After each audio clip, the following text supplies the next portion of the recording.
Is definitely not the issue, no doubt about it. No, not at all. Well, Rodon pitches in Double-A today, so hopefully he'll be back soon.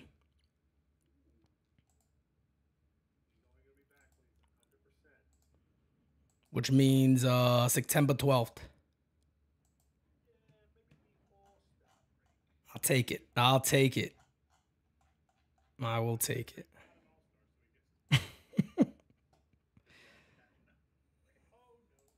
It needs a little more time.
Can I fly you to the moon? Can we play among the stars? I've been thinking of you lately, took control over my heart. You say that you needed space, atmosphere was in my arms. When I look up at your face, the reflection shows the scars. So I'll fly you to the moon, where we float among the stars. Darkest ocean, never know, but the lights come from afar. I wish this would never end. I've been trying to pretend something's wrong in this within. The reflection seems to...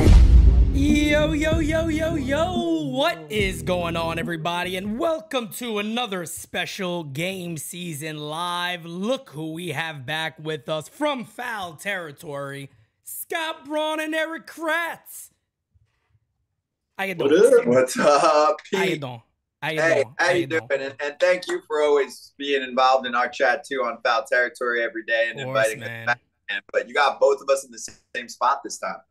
I see. I like that. I think the chat's probably going to have a little bit of fun with that one, but we'll see where they go with it. This is, Yankee land's a different world. We're a little nuts over here, so you never know what you're going to get in the planet of the Yankees. Everybody needs a roommate, Pete. Yeah, that's it. I'm right there with you. I'm right there with you, man. I'm right there with you. For 2 days, so here I am. I mean, you've been with him all day. That's a long day with Kratz. Long day.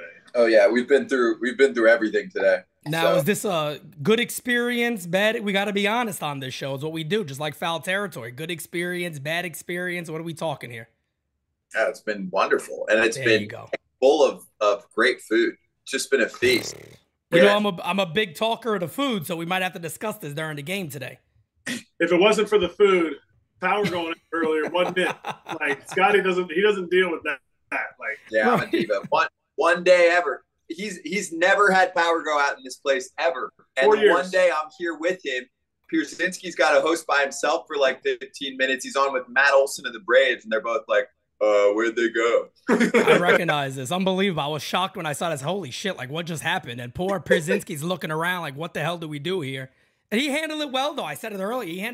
He did good. Pete, that's why they need me and you, though, dude.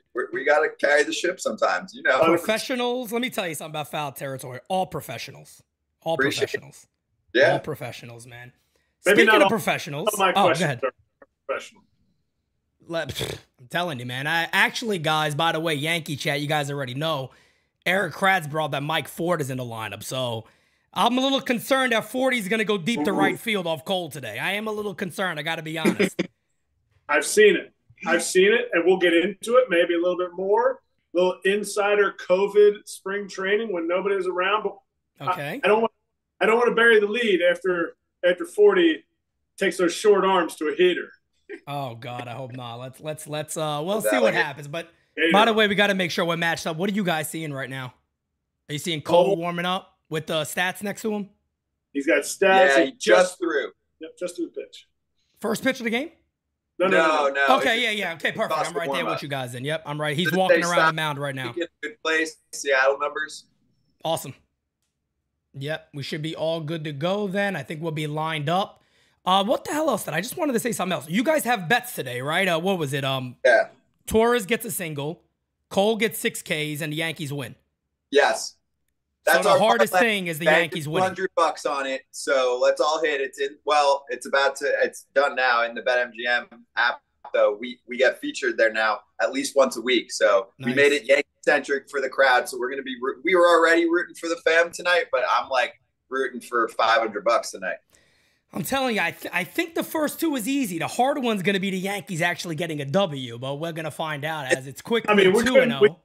We couldn't go on a Seattle no, win. You couldn't come in here and do that. No, it'll be very ugly. It'll be very ugly in here if you did that. You don't want to do that. The 2-0 incoming is inside. Oh, he gets the call on a little inside pitch. I like it. Little Bob Ross action on that one. Paint on the corner, Bob Ross. We get it. There it is. We just got paint on a call that might have been a little. Okay, so you guys are a little ahead of me, so let me pause for a second. A little behind. We're behind. Yeah. Oh, you guys are behind me. Okay, one perfect. Pitch off. 2-1. I'll give it to you. So 2-1, 5 seconds on the pitch clock. Let me know when he flies out the center. Okay, and Bader catch right there. Awesome, perfect. There we go. And Bader is back today, Yankee fans, so that's a good thing for us. Hopefully he gets the offense doing something because that's something we got to talk about today, man, is this Yankees offense. Kratz, before we came on it, we talked about, the pen has been good, the pitching's been good. Yankees offense got to figure something out.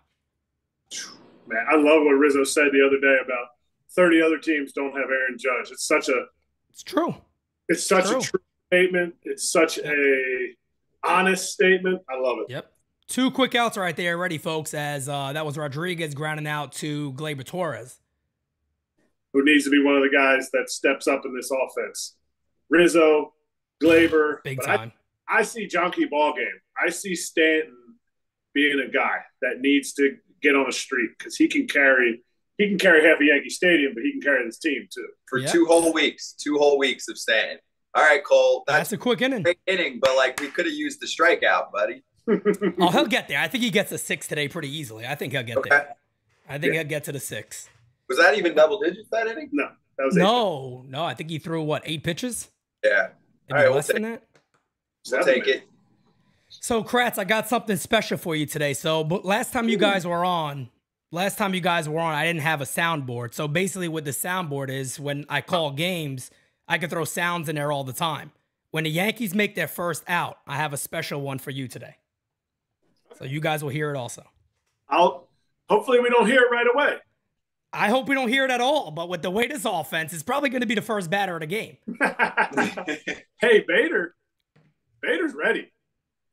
They need him. I mean, they need something. The Yankees need some sort of spark plug right now because, look, the excuse of, Judge isn't here, and like you said, Rizzo said it. There's 30 other teams without this guy. So somebody in that clubhouse needs to step up and, there's just a group of guys right now that nobody could put it together. And nothing is working no matter what the Yankees do right now. And yet, if the season started today, postseason started today, they'd be playing in a play-in game for the 3rd wild card spot. So it's not that terrible. Oh, Bowers is leading off. Yep, Bowers leading off, followed by your guy Torres today, and then Big G, who needs to get it going badly. Let's start his real nickname, Junkie Ballgame. Junkie Ballgame, I'll take it. Junkie Ballgame. That's what me and Richie Schaefer would call him. Junkie Ballgame. And here's this legit arm right here, George Kirby.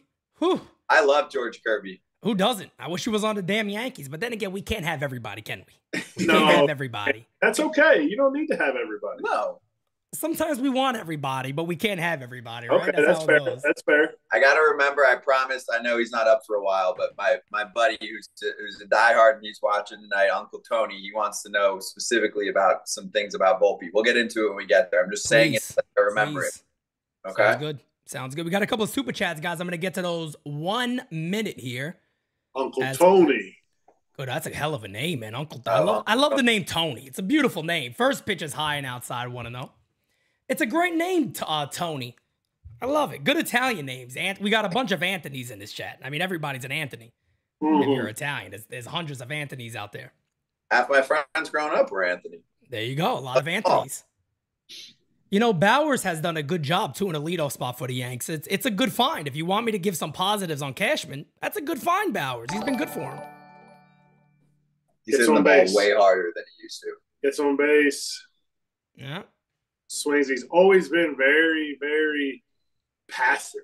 Like passive to the point where he's got some juice. I saw him in AAA when he had 15, 20 pumps. Mm-hmm. He's got juice, but to me, he's got to swing a little bit more to tap into that, but that takes up his own base, too. Yep. 2-1 on Bowers. The 2-1 from Kirby is hit on the ground to second base. That ain't going to get it. And listen to this, okay? This is what I think about every Yankee who makes out. Yo, you suck. Yo, can I get a copyright in that? You got to get a copyright on that. I'm going to get a letter in the mail saying, take that shit off. No way. Yo, give me a ball. I thought about that today. I was like, you know what? I got to add that today because typically I play like little 8-bit video game sounds like Pac-Man dying when the Yankees make out. And I was like, no, I'm going to add that today. That's a good one. That's incredible. I love that. I love that. That is going to be brought up on the show tomorrow. And if they keep pulling the ball off of Kirby, they're done. You're going to be hitting that a lot. Don't pull the ball. But that's why I like Glaber potentially getting a hit today because he does go to right field often. He's done it a little more this year. That's exactly what I told Scotty earlier today when we were picking that parlay. And he was looking for it right there just now. Fouled it away. Super chat. We got Jordan says, it's time for corporal punishment. Hal needs to go into the clubhouse with that paddle and pat their behinds up. Woo! All righty then. That would not go well. I don't know if Hal's going to be able to do it. You better get a couple of enforcers in there if that's going to happen. Who's Hal paddling first? Who's getting paddled first? Cashman, Boone, and then we'll just move on from there. So the 2-1 to Glaber. I call him Glabass Torres. Let's go, baby. There it is. You guys got it. A base hit the center. Look at that. You need a few more. Easy peasy. That was the easy one. Wow. Because I mean, he got a hit against him last time too. Kirby's actually, he's a New York guy. So he went to Rye High School. Yeah, he got like his whole family there tonight. I don't feel, they were up there drinking seltzers already. Go stand back in line because he's going to get waffled. And here's a man who needs to get it going. Junkie Baseball. Good old Big G. Oh, that's a foul ball to right field, 0-1. Got a super chat for Rod Thompson. He says, let's see, where is it at? I can't see, so let me look on my phone. Question for the guest host. If you were the GM of the Yankees, what are the 3 things you would do to immediately improve this team? I love that we get 3. Immediately? 0-2. Yep. Immediately improve. What could you do to immediately improve this team's current performance? I'll be honest with you. I watch this team every day, and that's tough. Transactional or like we getting a new toe for Judge? Whatever you would do. Whatever you think would be best. New toe for Judge. Get a metal splint in his cleat. That's high 1 and 2. Like, is this Aladdin or this is real life? Like, let's try to do as real life as possible. No new toes, no surgically repaired feet. No, I mean, you know, it's funny. Like for a while, you're going, "Oh, we need more support for the starting staff," right? But you need offense. But what do you want? Like, what do you want that's out there that you feel really good about? Right now, there aren't a ton of bats that are going to realistically be available. Yep. I think I'll explain to you guys too what's the biggest frustration among Yankee fans right now when it comes to the overall offense. As Stanton takes that one right down to Johnson. Yo, you suck. And he struck out. Just like that. As quickly 2 away for the Yanks. Runner still on first. Another comment, and maybe Kratz, maybe you could give some insight. I'm going to get back to what I know Yankee fans are upset about, but this is another super chat. What do you know about Dylan Lawson? So somebody in the chat said fire Dylan Lawson, and I talked about this to a few people. I get upset with his comments, but I said it recently. I just feel like it's an organizational problem. It's not just one guy hitting coach that's making these veterans not be able to hit the ball anymore. Agreed. But they got to be, there's Rizzo's numbers. 083 in the last 15 games. That's like dudes are getting DFA'd for that kind of stuff. Correct. You're not going to DFA Rizzo. You're not going – did he hit a tank here? Yeah, hitting the air to deep center field. Do we got one for – I'm going to have to sing my song. Am I going to sing it? Oh, my God, what a horrible play. But a run is going to score are we looking – that wasn't off the wall, was it? It was off the wall. Was it? I thought it was out of his glove for Teoscar. I think it hit off the glove. Let's see. I think it hit the wall first. Maybe it did hit the wall. I thought it went off his glove. Let's see. And it did go off his glove, yeah. He had it. Wow. Yeah, total claim. Like, that's got to be caught. Yeah, no? that's 100%. That's got to be caught, no doubt about it. Well, hey, I'll take it. The Yankees need every damn run they could get, and that's going to help. He's not a good outfielder. Fielding. No, Teoscar's not. He's not. Like, that's caught by most dudes, right? So here's one of the Yankee fans' biggest problems right here. Josh Donaldson, who just took a beautiful pitch right down to Johnson for 0-1. And the main reason why Josh Donaldson is even more of a problem for the Yankees right now is because they got Oswald Peraza in AAA, who has an 1,000 OPS, hitting, almost 300, was playing a little bit of third base while he was up here. And that's the issue, is that Yankee fans in general just feel like, what more are you going to expect at this point from Donaldson? 500-plus at-bats with the Yankees, hitting almost 200, 3-something slugging percent. Yeah, 3-something slugging. That's a concern for Yankee fans, is that he hasn't been who we expected, as he strikes out right there on 3 pitches. And, that's the main concern of when we talk about changes. A lot of Yankee fans don't mean go out there and make trades. It's saying we got a couple of young guys in AAA. How much worse could they be? Especially some of these guys being their top prospects that the Yankees are not even giving a shot to. Plus, there's other teams that really could use someone like Donaldson. You think so? You think somebody would take him? Well, if the Yankees... You do, Kratz? Wow. If he costs the league minimum, I guarantee you he goes somewhere and probably plays well, because... maybe earmuffs for some people, but Aaron Hicks looks really good. I was just going to say, Kratz, I was going to tip my cap to you on that one, because that's his boy. I know it is. And look, I say this a lot on here and everybody in the chat would know I've said this a lot. There was never any hatred for Aaron Hicks. It didn't work here with the Yankees. I said it. I hope he goes somewhere and does well. And he did. And good for him. Good for him that he's helping the Orioles, who are a legitimate contender this year. If that team could go get some starting pitching, look out. Yeah, they're gonna need to get off that wallet. That owner is, no doubt about it. Yep. That owner has got some gator arms. Like, it's sad that's always a problem. Looking to pick up the check. Yep. And guys, we got 300 people in here. Do me a favor and smacky the likey for me, so we get more and more people here. And we are closing in on 17,000 subscribers, guys. We are not far away. As of right now, we are 92 subs away, so I think we'll get that pretty quickly. So hit that like button, folks.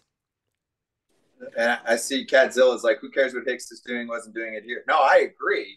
For sure. I agree too, yeah. But... then get rid of him. It was a good situation for everyone. He wasn't doing shit for the Yanks for a long time, but he still has a little left in him. And, the only unfortunate part for the Yanks is he has to go to a team in your division that the force this year. So and apparently he hit a 3-run home run tonight.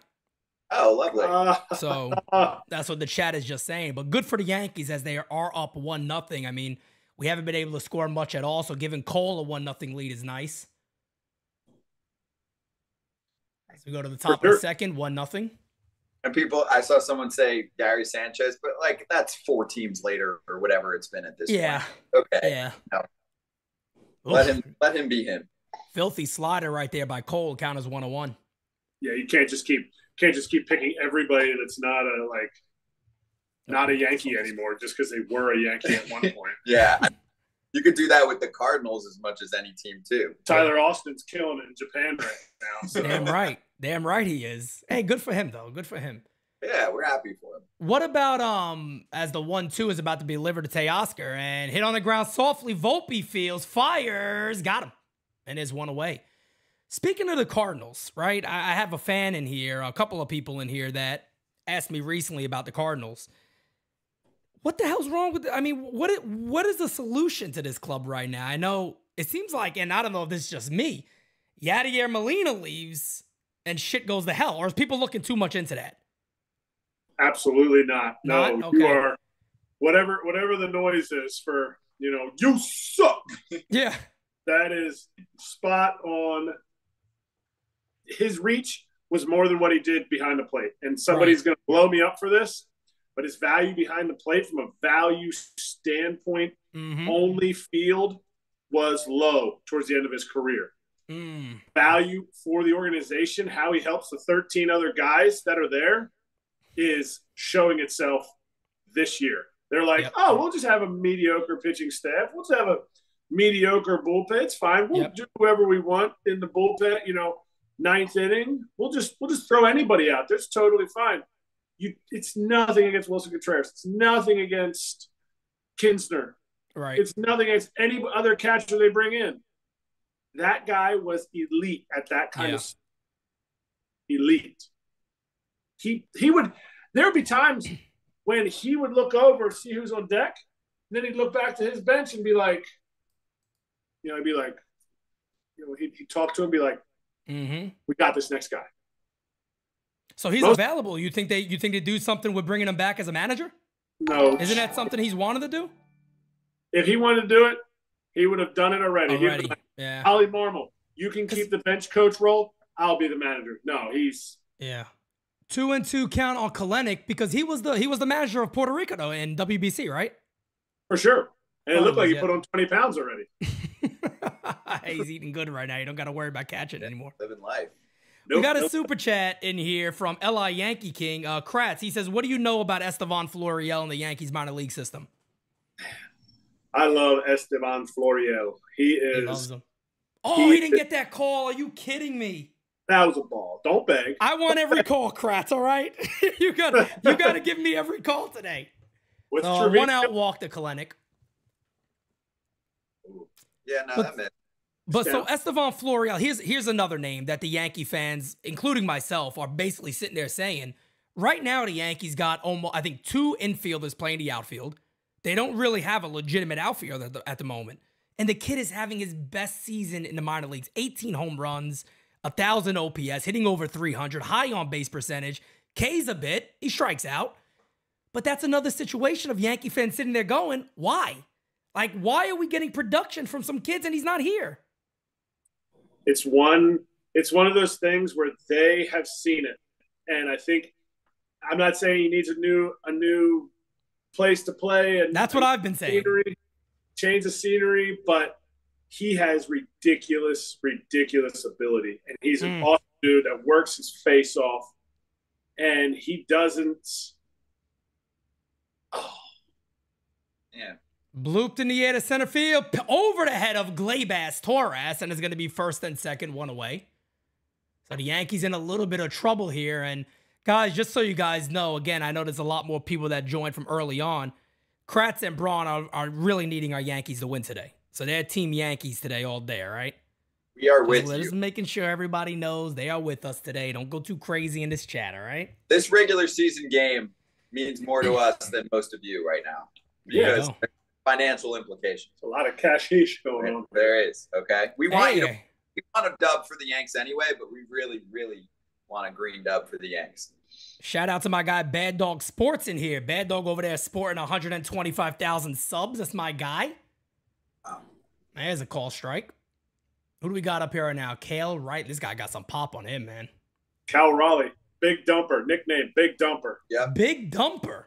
Yep. That's Great like the whole Yankee catcher. season right there. A big dump, a big pile of dump. Great nickname for a catcher, bad nickname for your prom date. Facts. Hit in the air to left field. Bowers is underneath it. He makes the catch. Nobody's going to tag. It'll be first and second, 2 away. Can we get one punch out? Yeah, he has no punch outs yet. Holy Get shit. one? I thought the 6 would be a given. Oh, here he is. Mike Ford. Mike Ford. Oh, Kratz, I will not be too happy jack. with you if you home. No, please don't. Yeah. Please don't hit no 3-run jack job right here. Yeah. He is just. What's his weak spot? He is short struck. He can just swing the length of his arms. So you just, Outside corner. they're gonna breaking ball away, backdoor something here, or you can go back foot breaking ball, Come on, Cole. or put him any away. fastball away, but don't try to go in with the heater. Hey, he changed that batting stance up when he was a Yankee. He could change. He could stand on his head. He'd be the same Mike Ford. He ain't gonna change. 0-1 is that's a rip foul the way to count as quickly. Cole quickly ahead in the count. 23 pitches for Cole right now. Big dump flew out the left. I love that. Big dump. Shortened it to big dump. Nice. If you're gonna go in, it's gotta be. Ooh, paint. Got a little paint job going on there. 0-2. We don't make mistakes. We have happy accidents. A little Bob Ross for you guys. The accidents. Don't make mistakes. We have happy accidents. Let's hope Cole gets a happy accident here and gets out of this inning. Where's the strikeout stuff? You guys, it's funny because when I saw that, I was like, all right, well, the hit's probably going to be easy. The Ks are going to be easy, and the win's going to be the tough part. Mm-hmm. Cole's not getting none now. We play 9 innings, Pete. We play 9. All right, Cole's, I'll play the 9. That's why you got it. That's why you got to go 6 with Cole. I go bat by bat. I scream if they pop out in the first inning. I have no wait. I don't wait. I do not wait. And up. Little timeout action here. Count is 0-2 on Ford. Checks his cup real quick before he steps back in. Let's go. You got him? Oh, you guys pulled ahead of me. Hey, struck him out. There it is. I'll take it. We got you by one. All right. beat.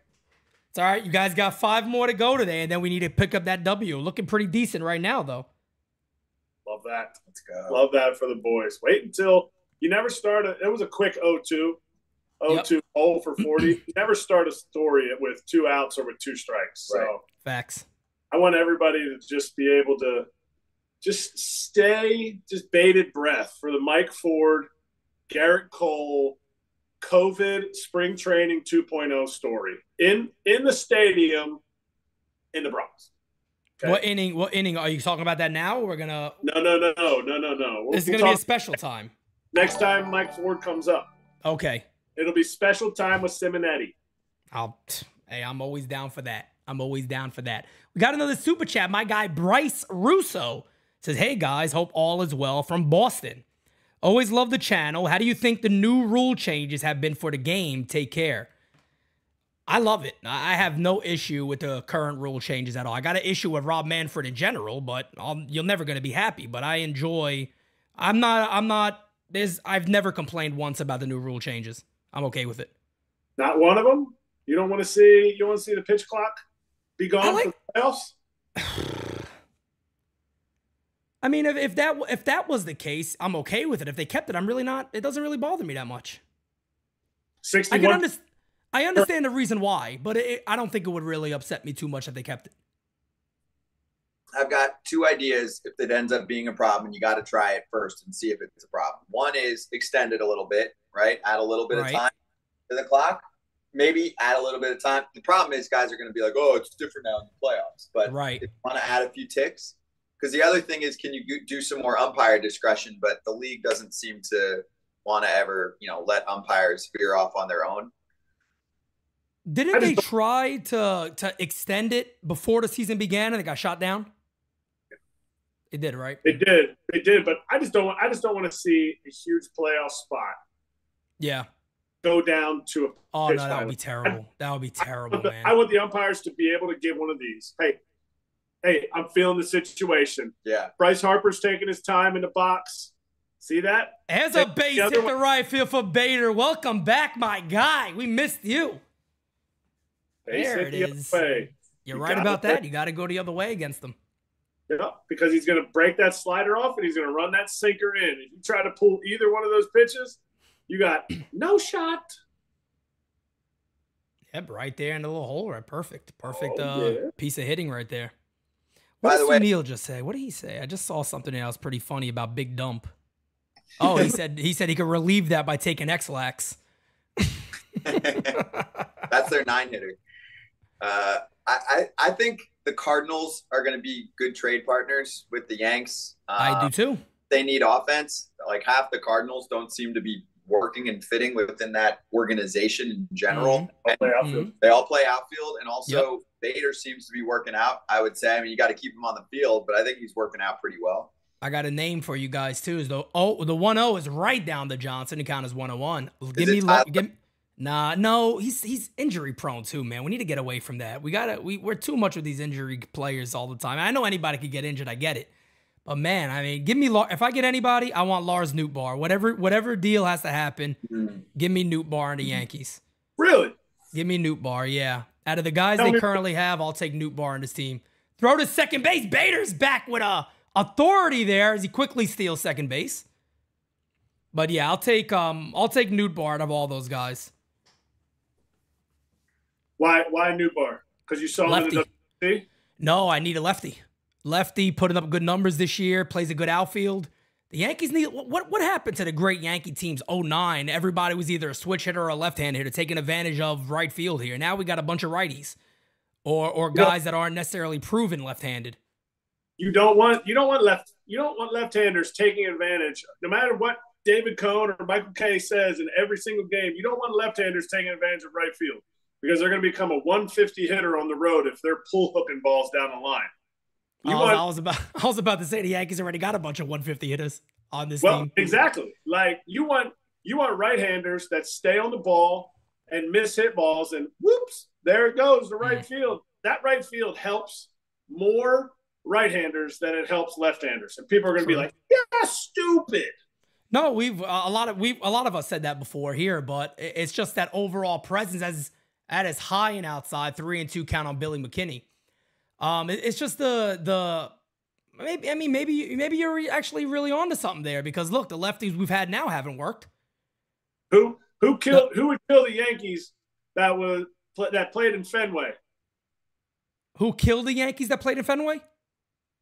Oh, that's deep to right field. There it goes. Billy McKinney with a jack job to right. And the Yankees take a 3-0 lead. There's my guys. All right, Kratz. That's why we need lefties, okay? That's why we need lefties right there. There it is. That ball's out of every stadium. That ball's out of Yosemite. John Smoltz would probably argue that was because of the short porch, because he loves talking about the Yankees short porch. It's because he's not prepared when he comes to games and calling games. Like, that ball's out. That ball left Yosemite National Park. Like, I like your truth telling, Kratz. All right, I like your truth telling. Oh. Like, look at that. He'll never hold back. Like, look at that big head in front of Billy McKinney. Look at Billy. Yeah, look at that thing. Holy shit! My goodness, that cranium he got. He's got to get a haircut too. Bill didn't know he was going to the big leagues with the Yankees. He thought he was going to scratch. Yeah, that's bad. That's a bad look, Bill. 0-2 on Trevi. Pitch right here is, there's another base hit. Look at the Yankees going to right field playing some ball today. I'll be honest with you, I didn't expect this. Pete, I should have told you beforehand. I talked to the boys. I FaceTimed the Yanks. Let me tell you something. It's better you talking to them than anybody else they have. It's better you talking than anybody else. I don't think anybody else could get this team motivated, to be honest. Oh, look at the short porch in New York. Yeah. That's what Smoltz is saying right now. No way. That's only a home run at Yankee Stadium because of the short porch. There's Dylan Lawson. Look at him. He's telling him. He's like, the other guys don't listen to me, but I know you're a minor leaguer. You'll listen. Dylan is a great dude. He knows his stuff. I think, the supporting role of the guys with big league time, help drive different stuff in. Oh, there's a double play for Volpe. There's one, and there's two. The struggles continue for Volpe. What's up with Volpe? What do I tell Uncle Tony? Because he's like, rookies come up, they can't handle some secondary stuff. They got to figure it out. And he's like, can he handle fastballs right now, or is he gonna just kill? I mean, I could. Look, again, I've never played professional baseball, but there you go. That's right. I might have a late 40 stretch in me and be ready to rock and roll. 40 years old comes, I'm ready to play ball. That's when the Yankees sign guys typically, so I might be okay. As that's hit off I don't know what happened there to Bowers. It didn't hit off his foot, but he collapsed at the plate a little bit. Hopefully he's okay. That's all the Yankees need is another injury. But then Florial can come up. You want Florial up there? Yeah, get Flo up here. But when it comes to Volpe, so early on he came up, and you could see, I mean, I was calling it for weeks in advance, and then he finally changed it. The guy's stepping all the way out the box. By the time he's getting ready to swing, his hips are wide open. Can't get to nothing on the outside corner. Only thing he hit is anything inside. And he got a very long swing. So major leaguers, obviously, of course, any elevated fastball he's not getting to. He has no chance. Way behind on it. So just a couple of days ago, you guys probably heard the story about him sitting down with Austin Wells in Double-A, his friend who lives with his parents currently. They had a little bit of chicken parmesan, and they discussed, hey, you're not swinging, your stance is different. His foot was more back, he moved it forward. But to be honest, I hate saying it because I love the kid. He just looks overmatched right now. He just looks overmatched. I wish I'd watched more Anthony Volpe at bats. I should have been more prepared, but I don't see him being overmatched. I see his approach being not aggressive enough for his ability level. Right. He's got pumps. He's got, he's a valuable player. He's a above average valuable player. Hold that thought. Give me 1 second. I got to step out real quick. Go ahead. Good luck. Hey, everybody. Taking over. Yes. Don't let Scotty Braun take over here. Actually, can I throw a question out there for the chat? Because we threw it out there today. Got all kinds of responses. If you have, and this is a Yankee-centric crowd, if you have one player to start your team, who are you taking? It was the big poll question of the day, and it ran in Ken Rosenthal's articles as well. Pete, you have one player to start your team, okay? Oh, don't do this to me. Don't do this to me. No rules. Who are you taking? For what? One player to start. I don't want to say his name. I'll give it. The top four was. Top three. Oh, no. Top four, right? Yeah. Ohtani, Judge, Acuna, and Adley Rutschman. Matter of fact, I heard Rosenthal talking about that. I'll be honest with you. Look, the smart pick, right, is Ohtani. I think everybody knows that. The smart pick is obviously Ohtani. But I tell you what, having that catcher like Rutschman is it means something. I love that guy, man. I love him. But if I had to choose right now, I mean, the smart pick is Ohtani. You got to say Ohtani, in my opinion. I threw this out there to your fans because I knew there'd be great responses. Obviously, you're getting the Ohtani, a little Trout, Acuna, and then Zach G. IKF. Who? IKF. IKF, yes. IKF. Hey, is that Zach Granite? Is that Zach Granite listening to repeat Simon? Zach Granite. Victor wants IKF. Rick wants Billy McKinney. Yeah, for tonight, I'll take Billy McKinney. Billy McKinney, yes, all day. All day, McKinney. It's too good. Oh, Bill. That's what we used to say in AAA. Anytime Bill would always be like, oh, man, I never get a shot in the big leagues. And we would just say, oh, Bill. Oh, Bill. He's been up plenty of times. Yeah, but, he's a first rounder. I don't know if you guys are seeing this on Yes Network, but they're basically showing, and that's what I was talking about before, Oswald Peraza, because he is a shortstop. But Yankee fans, I think, understand as the 1-2 is hit in the air to center field, and actually not. It's right there to Volpe, one away. That's the problem right there is we've been told for years about a kid like Volpe, right? Volpe, Peraza. And we get it. You know, Volpe's getting a bit of a beatdown by Yankee fans, but not as much as guys like Donaldson because they've been there and done that. We know Volpe's, 22 years old. He's going to have his ups and downs. Unfortunately for him, it's been mainly downs. But then they show Oswald Peraza, who's tearing the cover off of the ball. And Brian Cashman comes out today and goes, he got to finish his development in AAA. Mind you, came up for the Yankees last year, was hitting 300 in a short sample size, played for them in the postseason. Everybody expected he was going to be the Yankees starting shortstop. Volpe comes in, destroys him in the competition, which is fair game. He wins the job, rightfully so. But then Peraza is having this phenomenal year in AAA. And now we're starting to turn our heads and go, while he was up here, you guys had him playing third base. He's doing some third base in the minor leagues. When is it time to let go of Donaldson and say, hey, look, man, this isn't working? And just go with the young guys. How much worse can they do? And I think that's the problem because the Yankees are still defending. And I don't expect him to come out and go, hey, Donaldson's not good no more. We got to get rid of him. But that's where the Yankee fans are mainly upset about, is that we do have guys that could come up and potentially do better than what we have now. And it's like just being left behind. Like the comment today of, well, he got to finish his development. We're looking at it like, what the hell are you talking about? I would say if they believe that he's got to finish some development, I would agree. I also think there's part of it that Donaldson's you got to give Donaldson 150 at-bats to see what you don't like about it, see what he's not producing. And if I'm going to give you the first thing that I would change about the Yankees, one of my three things, it would be that. It would be the fact that 2 outs. They evaluate things from a value standpoint in season that are more out of season evaluations. Like right now, I like Volpe at shortstop. He's giving them solid defense there. He will learn, and I think they need to stick with him and let him learn. But the Yankees look at it and they say, well, he's a plus value player, which is an off-season stat. Just right. Taking the stat WAR, he is a plus value player. He's a 1.1 WAR player. And from the analytics standpoint, they're looking at it and saying, he's a valuable player. But you know what? Right now, it's nut cutting time. You got to win. You're 10 games back. That's my concern. You got to win. That's my concern. And so who am I firing?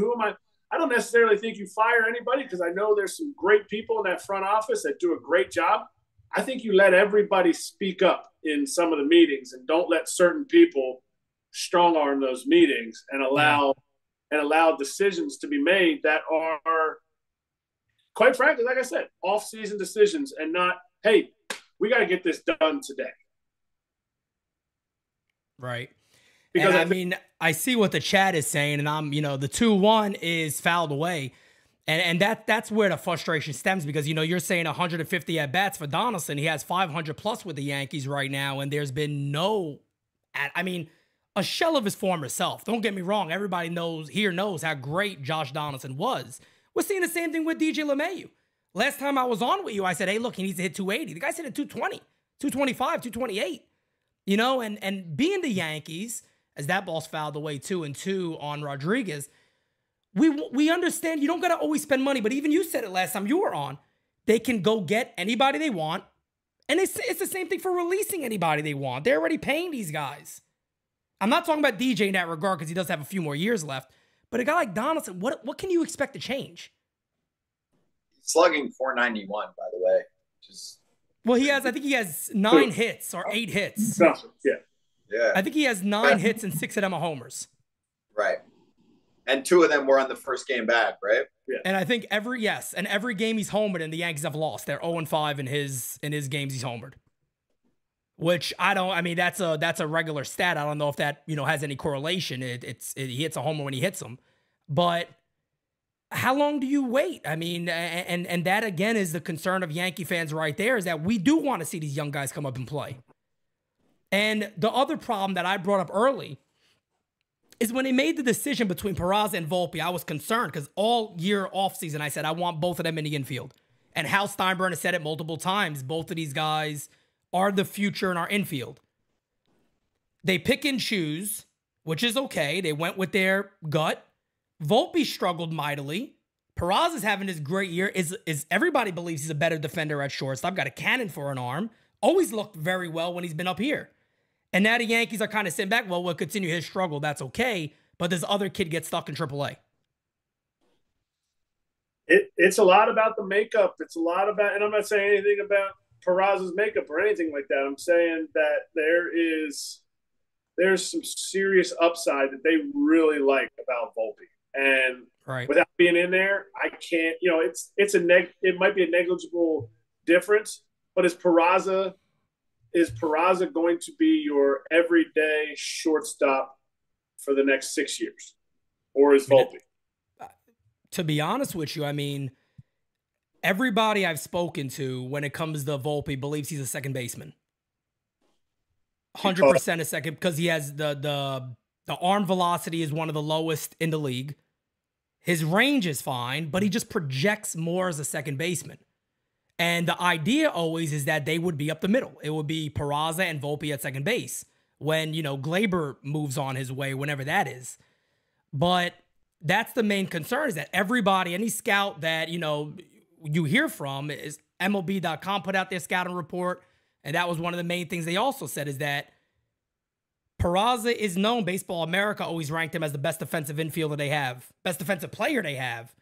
And then Volpe's always been known as he's 5'9", doesn't have a great arm, good range, profiles more as a second baseman, Dustin Pedroia type, has that same type of build. But that's the concern now, is that they are losing with him. So when do you say enough is enough? Maybe we got to make a change. Maybe he goes down. How come they can't get that guy that was just on the screen? Who's that? This gigantic person? Yeah, Victor.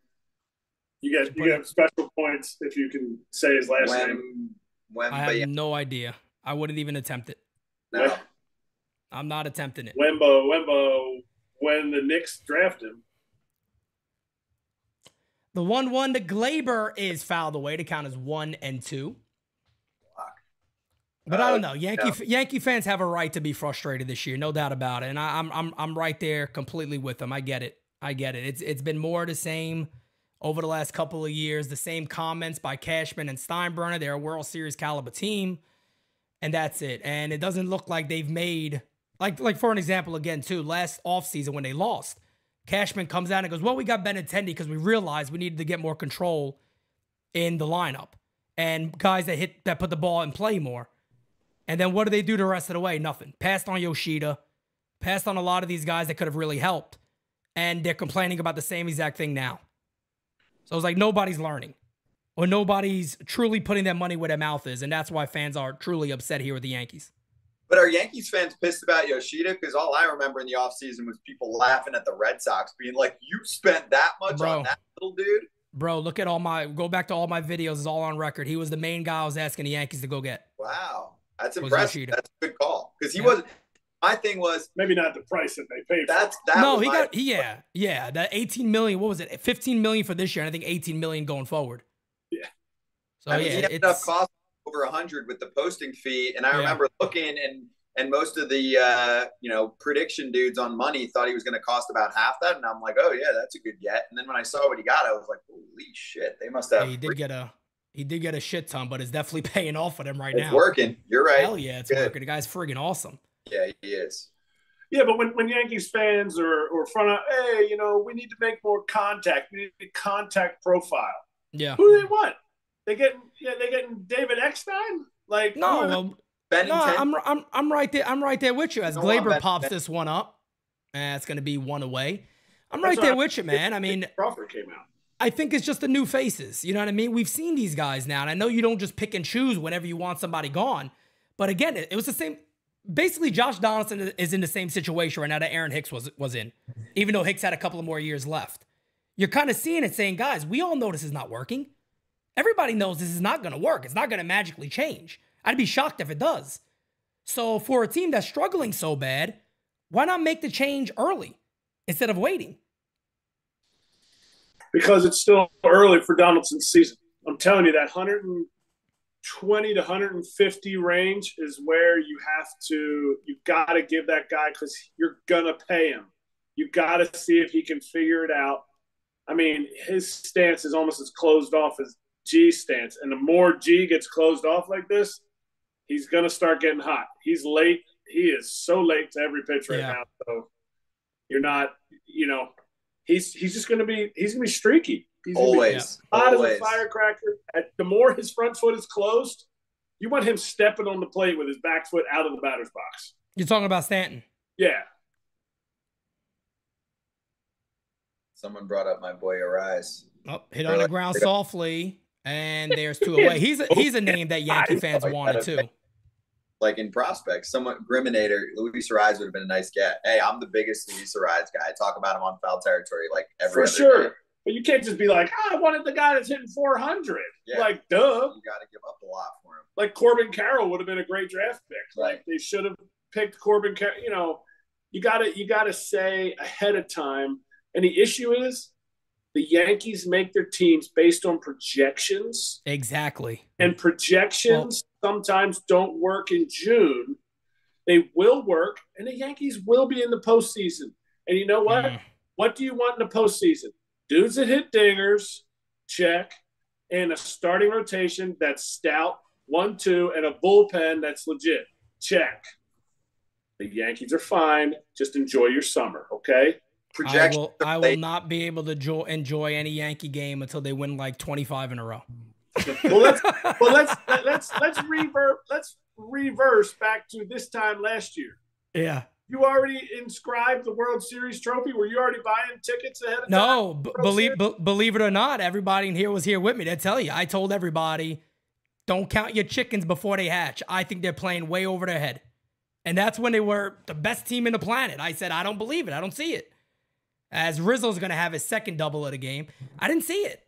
I didn't see the Yankees being this phenomenal, the phenomenal team that people thought they were. Because they don't need to be that phenomenal. Just like they don't need to be the best right now. Rodon's coming back. You're talking about, I understand what you mean. By the end of the year, they need those guys ready to go. So let me ask you this. Judge is out. If Judge is out until August, you still like the Yankees' chances of getting back in the race? Or just making a playoff spot? That's all you need to do. Manfred made it easy for teams like the Yankees. You just mitigate. You're not rushing anybody back. Rodon, he's down there buying spreads for minor leaguers. Don't need to rush them back. If they get 17 starts out of them, if they get 15 starts out of them, they're Gucci. They're Gucci. If they get, if there was less roster spots, playoff spots. Right. This man right here hitting would have his roster spot gone. Oh, that's a good point. They have to make a decision. They don't have to make a decision yet. Yeah, that's a good point. It does let teams allow guys to have a longer leash. You're right. You are right about that. You're 100% right about that. The 1-1 is a swing and a miss, not even close right there by Donaldson, 1 and 2. Got a couple of super chats here to get to. My man Roldy. We have every right to be pissed off. We all know Volpe should be at second base and Peraza at shortstop. Let's be honest. There's a certain look at short the Yankees want, and unfortunately, Peraza doesn't fit that bill. I'm done with Josh Donaldson, of course, as the count is 2-2. Rod Thompson says, Kratz, you make some great points, but another issue the Yankees have is they are constantly playing players out of position. And I always feel like, I think last time we chatted, we said that has a lot to do with analytics. Yep. They feel like there's value in certain places and look across the league. I love that guy. If that's his real name, Rob Thompson. I love that. But that's a Phillies manager's name, so I love Topper. But, teams are doing it all around the league. Very few teams are going, this is the new baseball. No longer are we going, I'm just going to print 6 lineups for the week, and it's going to be Teixeira, to A-Rod, to CC Sabathia pitching every 5 days, to Jeter, to Jorge, to, gone are those times. And I don't agree with it. I don't think it's the best for development of players, creating superstars. But, what the Braves do is not common. They have the same lineup every single night, and they punch out a ton, and they have a MVP front runner in their lineup. There's a lot of similarities. The difference is they are out there every single day, and there's something to constantly having the same lineup and knowing who you're hitting behind. Yeah. Consistency matters, doesn't it? I mean, to players, wouldn't you like to know where you are daily? I always saw the benefit of it, but I also played for the Rays and saw how it was done well. And it's not an easy task. It's a communicated task. And it's something. So that's another thing, too, that we bring up. Because I think, look, I don't like the whole idea that, like, you even spoke about this, too, last time, is that the Yankees got rid of a lot of baseball people, a lot of analytic guys in there now. I'm okay with analytics. I feel like a lot of times it's being used improperly. So there's teams that are using it correctly, and there's teams that are not using it correctly. Maybe the way the Yankees are using it, I mean, I think we could all agree it's probably not being utilized correctly. So you see what even Kratz, like what you just brought up, that's also a common angry point for Yankee fans is every day there's something new. We never know who's batting. When Judge is here, we know who's batting second, but we never know anything else after that. It's always changing. Agree. Even when they're healthy. Completely agree. I think it's something that is, you got to communicate to your players, so I can't answer to them. I just know when you know where you're hitting, you know how certain guys, certain catchers are calling games to attack guys. Yep. Just like, you hit as a lineup. Like right now, Cole has one punch out, which is okay. It's not good for our parlay. You guys need a little more than that, as that's going to be a pop up the center field. Bader is going to make the catch and is one away. We are in trouble. But we need like they're right now. Their team at bats, they're coming out swinging, and Cole with a 3-run lead is just going to keep pumping strikes. But he's not finishing with 2 strikes either. He's not, but he's got a 3-run lead. He's looking to go. He wants shot. He's looking to go 110 pitches tonight. Yeah. In the bullpen, he's in line for a CG, so we can still get 6. I was gonna say, they need a bullpen rest day badly, and Cole could provide that today, no doubt about it. Got a super chat from LI Yankees, says Kratz Braun. If you were the Yankees, would you buy or sell at the deadline? I think I know your answer for that one, guys. They're in the playoffs. What? Not a game. You don't mess with Yankee fans, all right? We're ready to get rid of all of them. Oh, come on. Come on, baby. No, I do got a pretty actually a pretty, well, this one I'll bring that one up to you guys, as Cole is hopefully going to get you guys a K here, as the count is 1-2 on Teoscar Hernandez. Pitch is low in the dirt, 2-2. A guy like Gleyber Torres, who I don't think any of us here believe, he has 1 year left. The Yankees, if they believe in Peraza or not, they do got a replacement potentially. They could bring him up immediately. If the Yankees could go out there and shop Gleyber, who's been one of their best hitters this year, so it's definitely a risk, no doubt about it. Knowing he's going to be a free agent after 1 more year, I don't think the Yankees are re-signing him. I don't think they're going to give him a long-term deal. Did we get a punch out? I missed it? Yeah, we just got one. It was a little bit ahead of me. I couldn't do a little chase from Teo. And I will say, LI wrote back, meant to do a little buying and selling, which I think you're talking about. Like, Gleyber is... Well, yeah, let's say he could get you a good left fielder, and the Yankees desperately need one. And you could make a swap like that. Is that something that is still considered selling in a sense, but you're also buying at the same time to better your team? Selling means, like, say Gleyber, for example, Gleyber for A-ball prospects. A couple of good prospects, Giving up guys for prospects that aren't impactful this year, that's selling. Yeah. So they're buying. They're just buying. Now, they might make major league trades with players that they have like that, but they're buying. And they've made, of course, a ton of trades with their minor league prospects over the years, but they are going to make deals. So I got a prediction. I got a prediction on the Yankees. I don't think they're going to buy as much as people actually think they may. I don't think anyone is, because this is not a good trade market this year. Everybody's in. You got Cincinnati in first place. The shitty teams it's wild right now. Yeah. So like Cincinnati, for example, they are 100% buying. So first off, prices are going to be off the charts to get anybody in terms of prospects. And if there's so many teams that are in, you're looking around, look at the crappy teams, right? So Oakland, not much to buy. Nothing. Detroit, not much to buy. A couple mediocre relievers. Like is Tariq Skubal back? No, not yet. Skubal? I don't think he's back yet. For the Tigers, I don't think he's back yet. Well, and also with Detroit, I mean, mostly it's like they've got a few relievers. Lang is actually in a rut now. Yeah. Foley, but I mean and not even like your closer types. Just I would say mid-range to setup types, depending on how they do on the new squad. So right. Look at the Washington Nationals roster. Again, you're looking at okay to good relievers, not shutdowns. And yes, Chapman's going to get traded, but he's going to go to one team. We've already had 20 people on foul territory that have thought that he's going to their team. He's only going to one. As far as I know, there's only one Chapman. So there's not a ton there in my mind. The whole White Sox roster. White Sox people just brought up in the chat.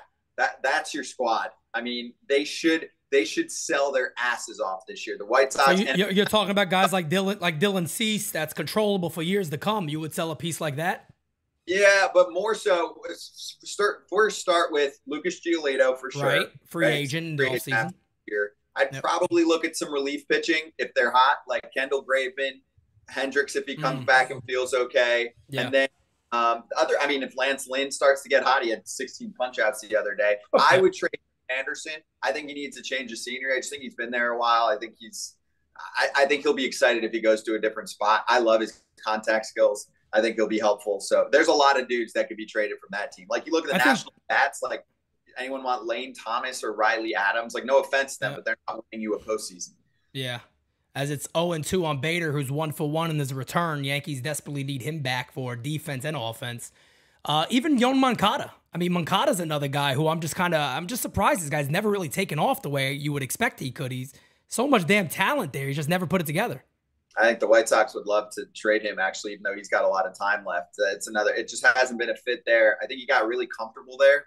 Yeah. And I think a lot of guys have. And it's like the extension backfire. Like the Braves, all these extensions, they're like, let's go, boys. We're in this together. We've got regularity. We're going to go for chips. And in Chicago, they're like, let's go, boys. We all got paid. We're hitting the streets tonight. Let's go to dinner. Let's hang out. Oh, we got a game tomorrow, too. We'll get to that. We're fine. No hunger. No hunger. 0-2 on Bader. Yankees up 3-0, folks. Big home run today by Billy McKinney, a 2-run job to right. No, Yankees actually hitting him today. I'm shocked. This one popped up to center field. Actually, popped up my ass. Hit pretty deep to center field. And there's one away. And the Yankees, and Pete, you need to, because I said this on the show the other day, two stink faces from Scott and AJ. What was the last big trade at the trade deadline that the Yankees made? Joey Gallo. That's what I said. Gallo and Rizzo, they got the same year. That was Gallo and Rizzo, yeah. That could have been a lot of power if it worked out on the Gallo side. Yeah, but the Gallo side was insane. That was such a bad idea, though. So I talked to as this one hit in the air to left center field, not deep, and there's going to be two away as McKinney flies out. I talked to oh my God, Kevin Kernan of the New York Post for years, and he just brought it up to me flat. He said, Pete, that was a pure analytical move because if anybody knew Joey Gallo, they talked to pro scouts, they would have said, do not put that guy in New York. No way in hell. And he said that was a pure analytic move. And he told me when it happened, he was like, this is not going to work. I was like, nah, that'd be fine. It'd be the same guy. No, he's not. I was like, okay, we'll see. And he was spot on. And to credit to my chat, a lot of these guys in here said it too. They're like, I don't like this move at all. It's not going to work. And look who they gave up in that deal, Ezekiel Durant. Look how good this guy is. How nice would that have been for the Yankees right now? Then again, if he was on the Yankees, he'd still be in AAA. Gallo is hitting. When he's been on the field, Gallo's been hitting for the Twins. He just couldn't handle the city. It's the microscope of New York. In my opinion. And the analytical part of it, they were collecting all the hardest hitters. Everybody who hit the ball hard, they collected. And that's why I think Florial is the player he is. Like, he smashes the baseball. He absolutely flattens the baseball on the right. He hit one the other night. I think it was 449, just the right center field, like it was a joke. It was like, this guy is too good for this level at this point, it looks like. What's the holdup? Because he's almost 26 years old. Bro, I don't know, man. And that's one of the things that we're so frustrated about as looks like Trevino strikes out. Okay, well. Inning. Oh, nice play. That was the holdout. That was the holdup for 5 minutes for Ellie De La Cruz, and he looks fine for now. Well, grounded out. My bad, guys. He grounded out to Mike Ford. A little more swing change ability. Ellie, what do you mean by that? Ellie can go up and get a pitch up and in. Okay. Esteban, Flo has one swing path. Swing path. I haven't seen him this year. And if somebody's going to be able to make an adjustment, it's him. The issue is, like, the Yankees have seen him do this for 8 years. A long time. Yeah, I was going to say a long time. I was shocked the other day when I'm looking him up. I mean, the kid's 25 years old. Like, I remember hearing about Florial for years now. He was 16 when they first signed him, and he is telling you he's a stud. And Kratz, I need you to end the debate. I need you to end the debate for me, please, because Yankee fans give me shit for this, and I'm sick and tired of hearing it. Is 54 at-bats over 3 seasons fair to judge a player? No. Who? Florial. He has 54 at-bats over 3 years with the Yankees, and Yankee fans are just gave him this label that he's a 4A guy. He can never play here. That's not fair. Because Thank you. He goes down every time he gets called up. He sits. He only plays against righties. He gets pinch hit every other, all the other times. And I was there when he first got his first call up. Yep. And he never goes down to the minor leagues and goes, oh, okay, I'm only going to face righties down here, or I'm only playing every 3 days. No, like, that's so difficult. I always wish somebody analytically could figure out who, like, okay, let's say, how would Mike Trout do if he didn't play every day? Exactly. How would Aaron Judge do if he didn't play every day? Hitting is time. And when you're already a strikeout guy and you don't get to swing, it just doesn't work out. Yep. Flo is going to get picked up by a team like the A's. And he's going to go off. He's going to get an opportunity to play. I think the Royals would pick him up because he flies around the outfield, and that's a monstrous outfield. Yep. And he's going to get a chance to hit. And he's going to get his opportunity, but I just don't see the Yankees allowing him. Me either. Because they've seen it too long. 54 is not enough. Yep. So the count is 1-1 to Suarez. Big hitting third baseman. The pitch is swing and a miss. Not even close. 1-2. Go, baby. But, yeah, and that's one of the main things that Yankee fans have been screaming at the top of the lungs about, is that we've gone through so many outfielders. It's a perfect time to give the kid a full month and just say, run with it. Play. You're playing every day. Let's see what you are. They won't do it I agree. Except for they listen to what my first change is. My first change is whoever's making those decisions, just listen. Just listen to why you need to give Flo those at-bats. Yep. Just listen to why you don't need to keep putting the same people out there. Yep. Like, I get I get their side of it, but just listen. And sometimes analytically people can't listen. Yep. No doubt about it. And it's one of the biggest frustrating part. And it's funny too, we bring up Florial because he's doing so well. Actually, one of the beat writers talked about him today, as this one is hit in the air to center field, not deep, as it'll be one away for Cole, who's only at, I think, how many pitches is he at right now? 59 pitches for Cole. But Cashman talked about him today, and he's like, yeah, I mean, he's doing really well, but, he's no longer on a 40-man, so that makes it tough. Yeah. And we're like, oh, shit, there you go. That's your answer right there, folks. Yep. And so many people are going to say, well, no other team wanted him. Like, yep, that's one of the things I get a lot, too, is that when he was DFA'd. But then again, that was like right when rosters were being finalized. I mean, that's what I say about it. As Glaber missed, I don't know, I didn't see it. I put my head up too quickly. It looks like he misplayed a ball at second base. Unless it was hit a little bit too far to his left. I mean, we needed that. Sorry, guys. I could have. Yeah, he definitely could have had that. We got 2 punchies right now. 2 punches. We need 4 more. He could do that in 2 innings. I know. He could do that in 2 innings. I need 1 at least in the 5th inning. I need at least 1. We're in the 5th. What Garrett's going to do, he'll get a little traffic here, and once he needs traffic, then he starts getting punch outs. Here's my second thing. He's planning this. Strikes though. He will. Here's my second thing. Uh-oh. Mike Ford. All right, well, I won't give you my second thing yet. Mike Ford, we're all facing Garrett Cole in COVID spring training 2.0 in the stadium. Everybody's got masks on. Everybody's got gloves on. Like, Chapman's missing the whole thing. I think Chapman gave himself COVID so that he didn't need to go to spring training. And Mike Ford steps up, and nobody's ready. Cole is ready. He's just boo, boo, boo, boo, strikeout, strikeout, strikeout. And Cole, he says something on the mound like, "Hey, who's next? Who's going to face me next?" Like sounding like Mickey Mouse. Kermit the Frog. That's what we call him. Kermit the Frog. Okay, that's fair. Yeah. And Ford just short strokes him. And all of a sudden, Garrett's like, "Well, I need a couple more pitches." So we need to get his pitch count up. And so they were like, "All right, Ford, come back up there." Ford came back up, short stroked him again. His fingers off him. But Cole was like, it was a good time. It was fun. We were splitting into squads, and Ford just nuked him. So I had Ford taking him deep tonight. You think obviously Cole remembers that moment. There's no way he forgets that. Yeah, I was gonna say there's no way you forget that. One time's one thing. 2 times is it's a slap in the face at that point. That's a little slap in the face right there. Ooh, I'll remember that. Yeah, no doubt about it. 1-2 on Caballero. 2 outs. Top 5 Yankees actually still up 3-0. So it looks like you guys so far are pretty good on 2 of them potentially, but now we need this Cole K's here. I need a finish. He's getting most guys on 2 strikes, and then they're making weak contact, which for him, great. You can cruise through with the 3-0 lead, but put a few guys away, please. For the boys. Timeout call there. We got a super chat from my guy DJ Steele. It says, "Kratz and Braun." This is an inside joke here. Would you guys want Manny Acta as your manager? Because we got one guy in here.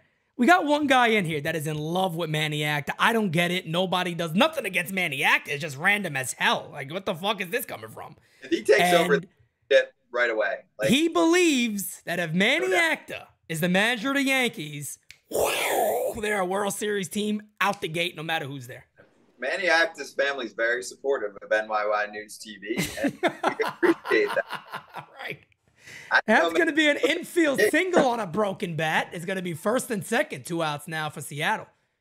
It's getting interesting now. From a player that played for him, they used to call him Manny Tired Acta. So, nope. They don't want. I love this. Yes, save that, everybody. Clip this moment for L.I. Yankee King. I'm a big fan. He brings up, it's like, Frankie said, it's like how I like Sal Fasano. I love Sal Fasano. I seen Sal Fasano's only Yankee home run, Camden Yards, live. Only home run he ever hit with the Yankees. I saw it live. I love that guy. Great Italian, great mustache. Put him on the Yankees. Great catching coach, right? Great catching coach. It's an awesome defensive catcher.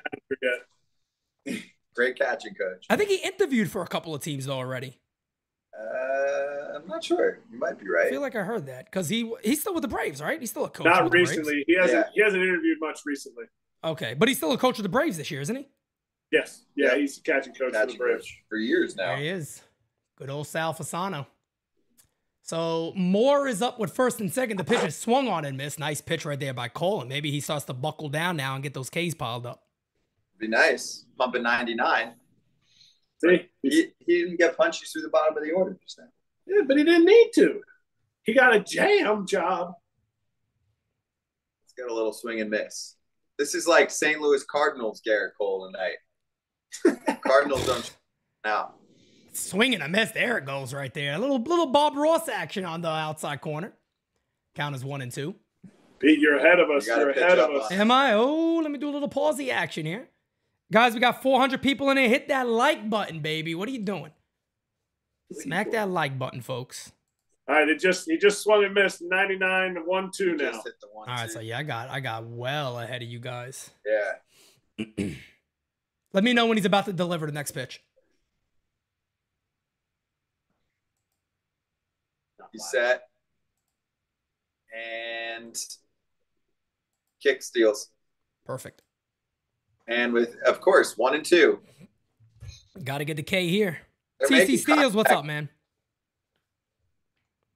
The Kerm, what's going on, guys?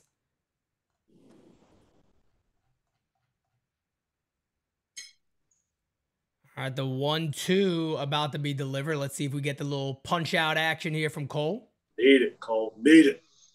70 pitches already. The 1-2. Hey, struck him out. There it is. Wait a minute. 50% to the way right there. 3 more you guys need. It's going to happen. It's There like I told it is. you needed some traffic for some punch out. Little traffic action. He starts K'ing guys left and right. Hirsch, what's going on, my guy? You need 3. Come on. Need 3 more today. Okay. Yeah, that's a lot. Okay. All right. No, he'll get it. I think he could get it. Is he going 8 tonight? What's the deal? I mean, shit. He's only at. He's not going 9. He's at 70. He's good. 70 through 5. 70 through 5. 8. He's got 6, 7, 8. I don't want to scare you guys here. What? Booney's been really quick with the pulls of everybody this year. Even Cole, 95 pitches pulling them, 91 pitches pulling them. Boone might be your worst enemy tonight. I'm just telling you. Oh. Kratz, I'm telling you, Kratz. If he pulls them at 95 pitches, don't get mad at me. This is basically the middle of the season. This is the time to let it eat a little bit. Tell that to Aaron Boone. All right, here you go, Pete. What happened? Since you're breaking out numbers, okay? All They right. were losing to the Mets. He got pulled at 95. It's time to There we go. out. Boston, 101. Okay. Dodgers, he got pulled at 80. Okay. He got pulled at 80, but he still got his 5 punches. He knows. When he's getting pulled, those pitches are coming. Then he went 100, 99, 104, 95, 95, 108. Oh, we good. We good, Pete.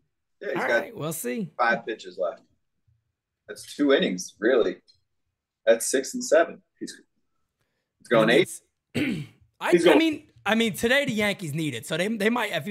Come on, man. I mean, he's the friggin' ace of the club. Let the damn guy go 110. Yeah, let him go 110. Come on now. It's a nice night. It's Seattle not doing shit. Like, come on. He hasn't had any tough outings. It's different if he doesn't have traffic. No, he hasn't had nobody on base the entire game. Let him go. Yep. And here's Anthony Volpe. Hasn't done much of anything here lately. He does have the 9 homers, which is nice. So earlier in the year, his feet were together more. So they were more lined up. Now he put that front foot a little closer to the plate. Okay. Because, I mean, he was opening. Even Paul O'Neill, like anybody, even John Smoltz of all people was like, yeah, you could tell he's obviously opening way too early and he can't touch anything outside. John Smoltz. John Smoltz. I love that guy. Good old Johnny Smoltz, short porch and rifle. He hates the Yankees. My goodness, does he hate this team. The 1-1 is fouled away by Volpe to count as 1-2. Volpe needs veal parmesan now. Well, the chicken parmesan apparently helped him, so maybe he does need a little veal parm. Veal parm's the real parm. Chicken parm. Let me tell you something. You get a good veal parm done right, forget about it. The best. Hey. The absolute best.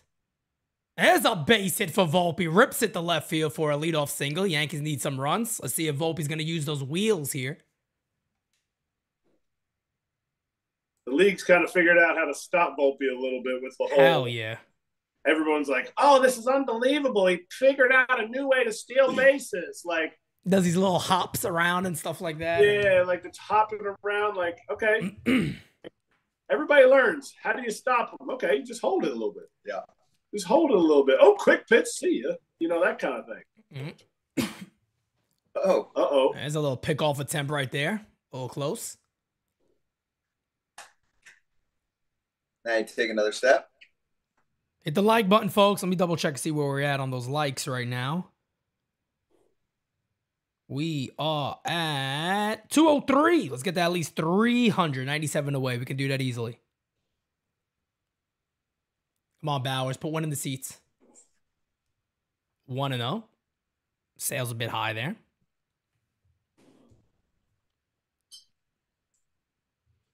Derek says, NYY Recap says, chicken parm. Come on, it fixed Volpe. I don't know. It might have fixed the stance a little bit. It hasn't fixed the overall production so far.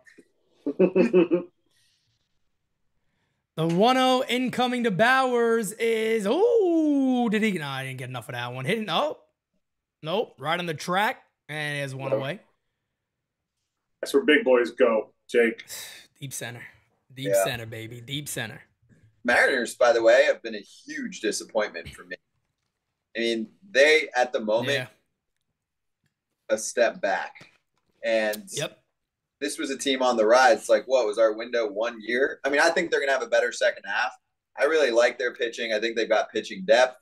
I think the bullpen's been good. I think it'll be really good. I think it's one of the better bullpens in baseball for the second half. Their GM is going to make 30 trades because he's that's what they do. Yeah, he's already been warning everyone he's going to like empty half the roster, which can be a problem sometimes. But also, Julio Rodriguez is not a superstar right now. You know, I think we're ready. Not at all. Not at all. He's playing good, not great. Well, Volpe not doing much hopping at first base. This one is call strike on the corner of the Glaber, 0-2. That was not a strike, but okay. You guys ever check out, I'm sure you guys do, the umpire ratings after games? Yes. How terrible they are. Oh, my God. Like, I love it. My goodness. Poor Boone hasn't been able to argue too much anymore since he got in trouble. He had to be warned of something. Umpire scorecard trolls of all time. Like, I just think it's a big, like, to me, it's a big thing. Like, I don't think we should go to robo umpires. I don't like it either. There's dudes that are awesome at it. Yeah. It's the big leagues. Like, you can have a high expectation for an umpire in the big leagues. Damn right. Of course. The 0-2 is hit on the ground foul. Glaber staying in there. You guys think now umpires are not really, I mean, there's not like a grade they get at the end of the year. Like, you got to meet a certain standing. They don't have like any do they have metrics they have to hit? Is there something there? There's nothing for them. So there's you can say anything. But that's what I was thinking. Nothing's a, nothing's a rule. It's not like, oh, well, you didn't hit 92%, so you're on probation. By Glaber there. There's nothing like that. No probation, like, it's the big leagues. Everybody else up here, you don't do well. What have we talked about all night tonight? Adios. See you later. See you later. Yep. Not that you got to get fired, just that go to AAA. Clean it up. All of a sudden, you'd have some really nice strike zones. I was going to say, I always feel like if there's something there that'll, something to hold these guys accountable a little bit to something, they'll do their job a little better. Umps have a good union. They go, you want to all disappear in 5 seconds and see what happens? You think the games are called bad now? Get rid of all of us and bring in new guys. You want to mess with the sport? Yeah. As the 1-0 to Stanton. Oh, that ain't getting it done. G's upset. I saw it in AAA the year the umpires went on strike and they brought in replacement umpires. Yeah. Oh, my goodness. Terrible. That was so brutal. I think it was 06. I think it was something like 06. It was terrible. It was a joke. That was when Delman Young, he got called out on strikes, and then he walks off the screen, and you see him, like, you see the bat come flying in. Oh, is that when he threw the bat? Oh, I remember that. Bad moment, but. My man Hirsch says, I bet Kratz loved Laz Diaz and Angel Hernandez.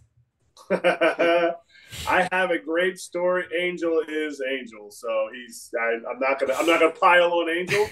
Right. But Laz was the umpire behind me for my first ever big league game, and I was 0 for 2 in my first 2 at bats, and my third at bat, I was coming up the next inning, and I was facing Bud Norris, and we got 1 out, and Laz like leans down, he like pats my back and rubs my back, and he goes, "Hey, we're gonna get you a hit next at bat."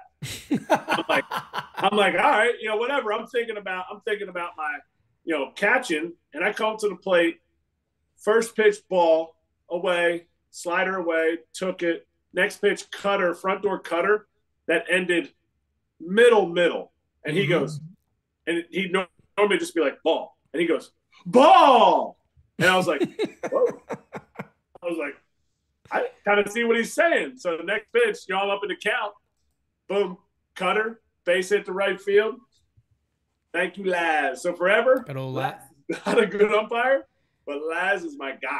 You always got a good story about him. That's what it's about right there. He's a guy. Good old Laz Diaz. Hector, my guy from Morning Brew Sports, is in the house, my brother.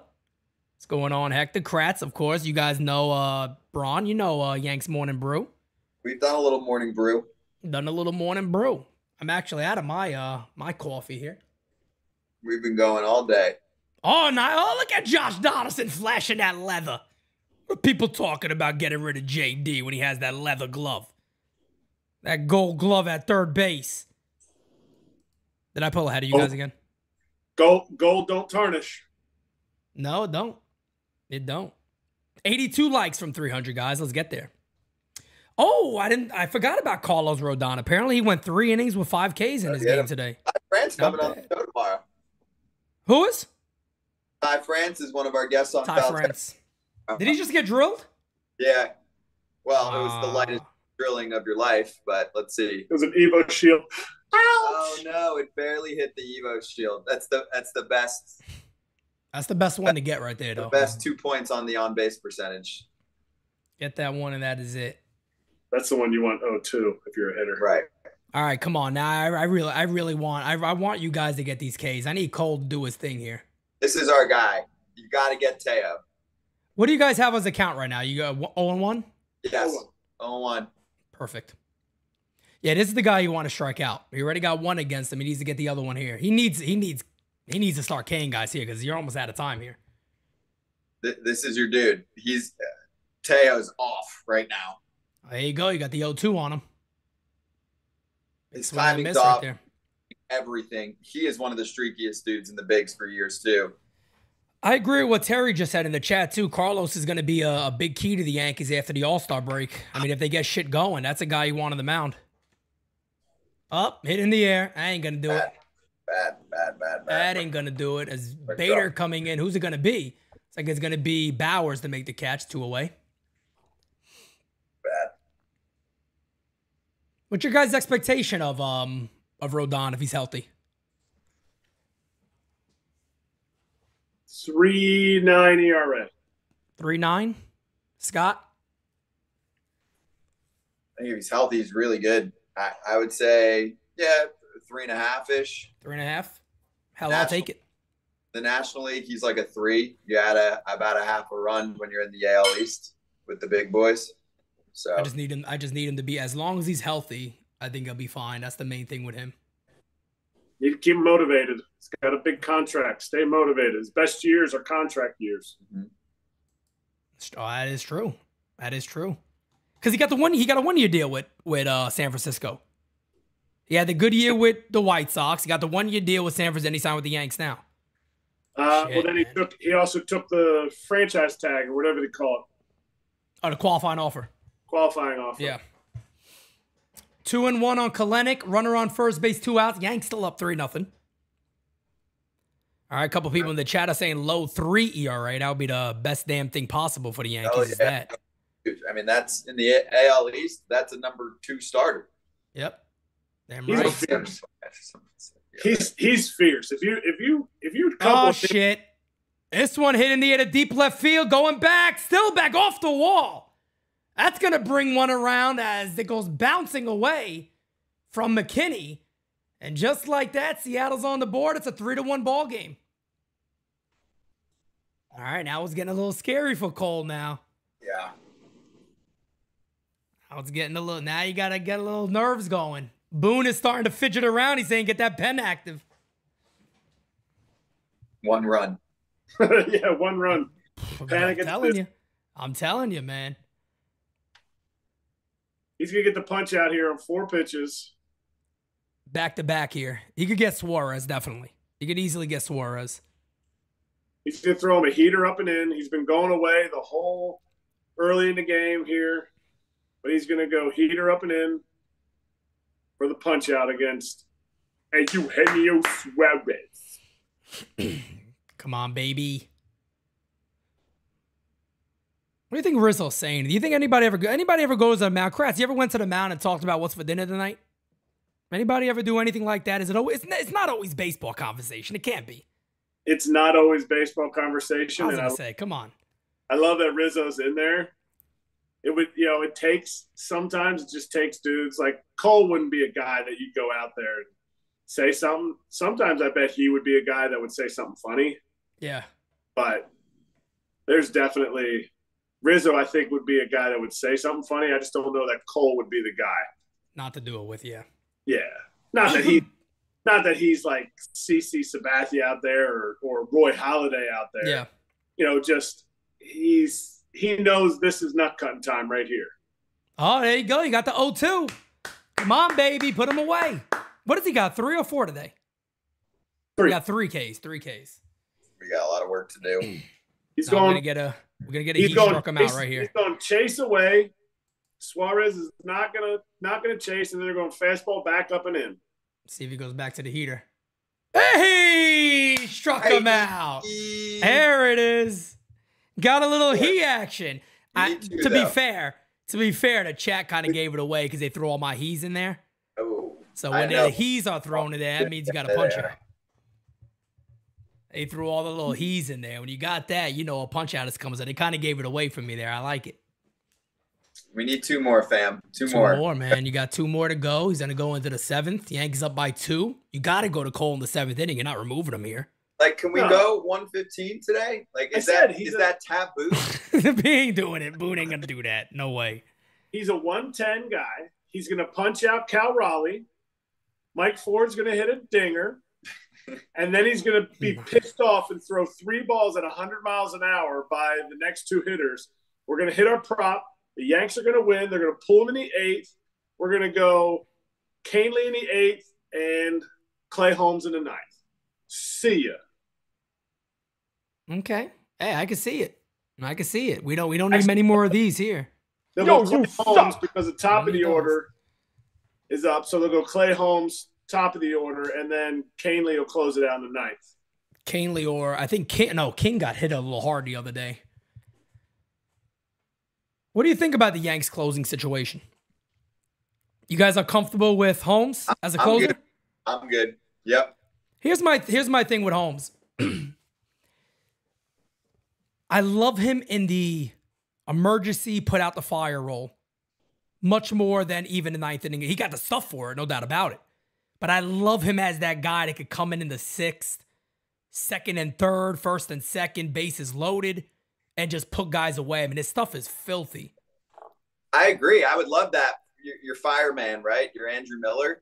But then who do you feel good about? That's the thing. And like we talked about earlier, I don't see many trades being available. The Yankees go, hey, David Bednar, you're available. Let's get you. I don't see that happening. Yeah, I don't see it. I mean, looking at dudes that are going to be available, I mean, we talked about the White Sox guys, Graveman, but Liam.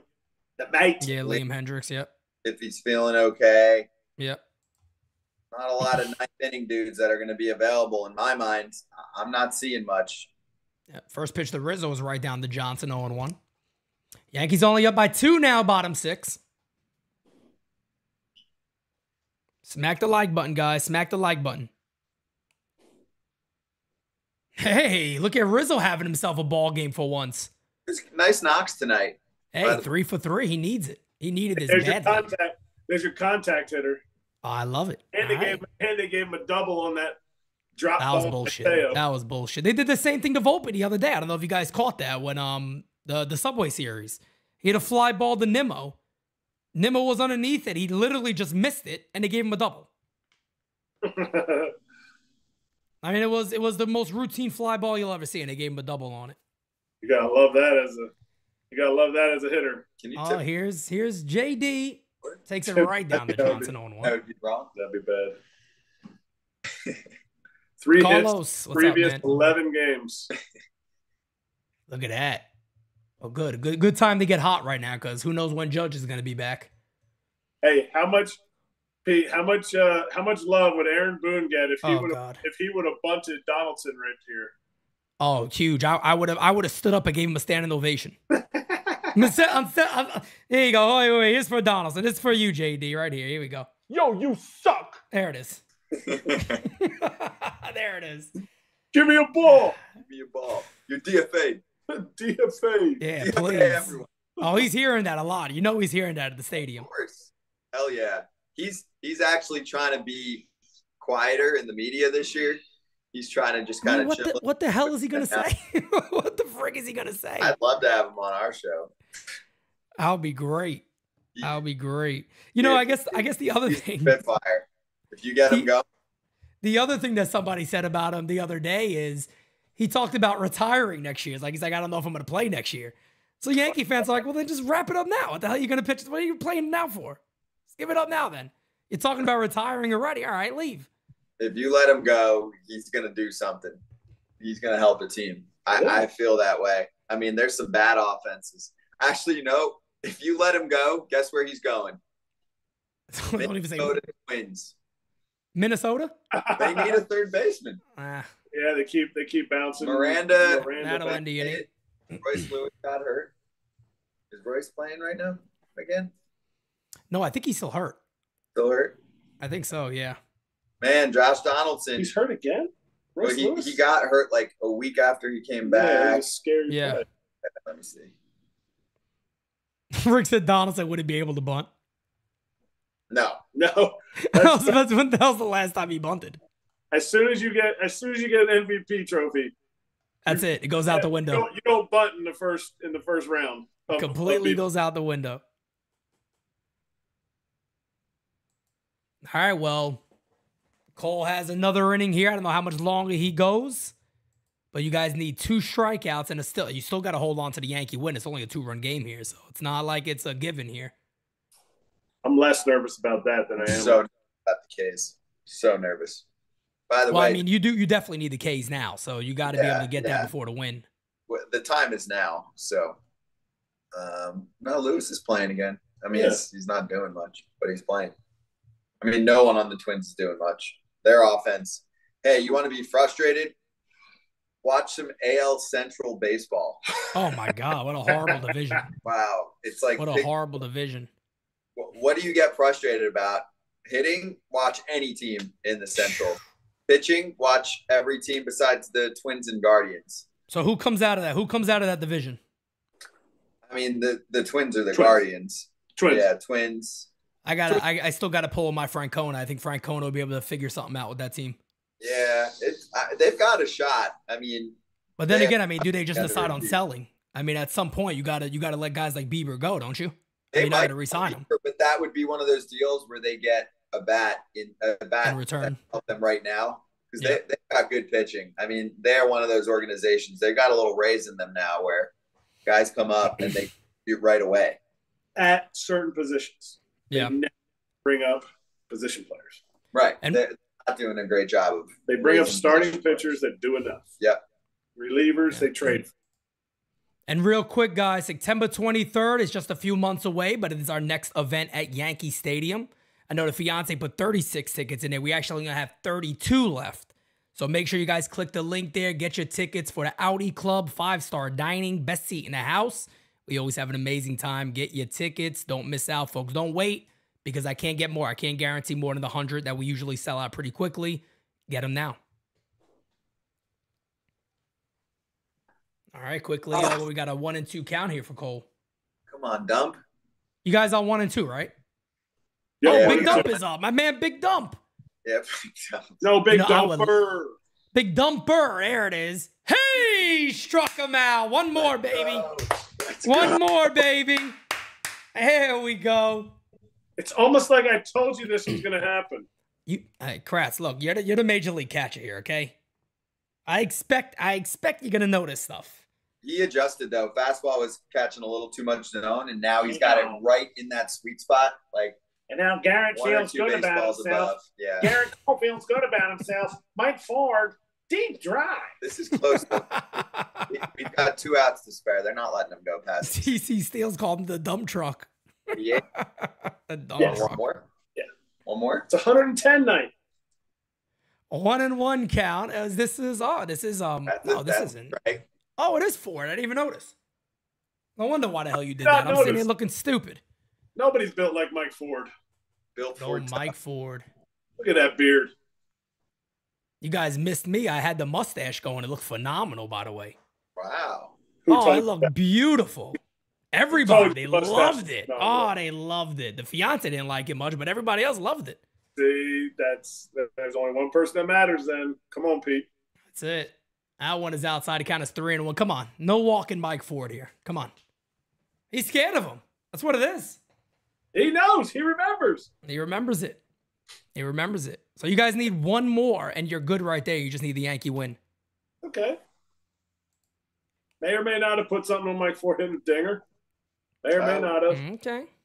All right.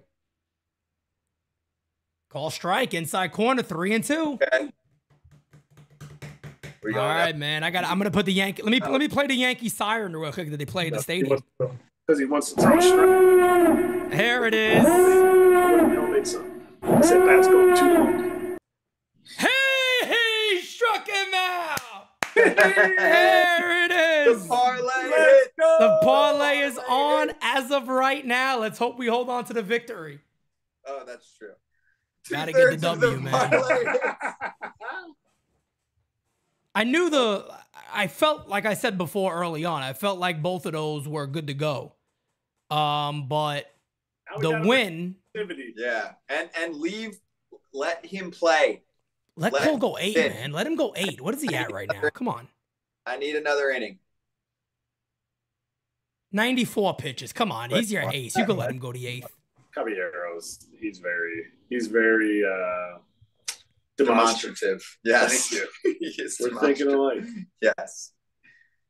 Yes. Cole for the 8th, and then Holmes for the 9th, and good night. Yeah, put him away here. Now you got another 2-strike count on Caballero. He knows if this goes past 97 pitches, he's not going back out. Yep. He's gonna take his time out here, and he's gonna take a 39-second timeout. FaZe, how many legs is the parlay? 3. So we hit Gleyber Torres knock. That was nice in the first. And then we hit Cole's 6Ks just now, and then we need a money line win for the Yanks. You just need the victory now. Whoa, holy shit. Woo!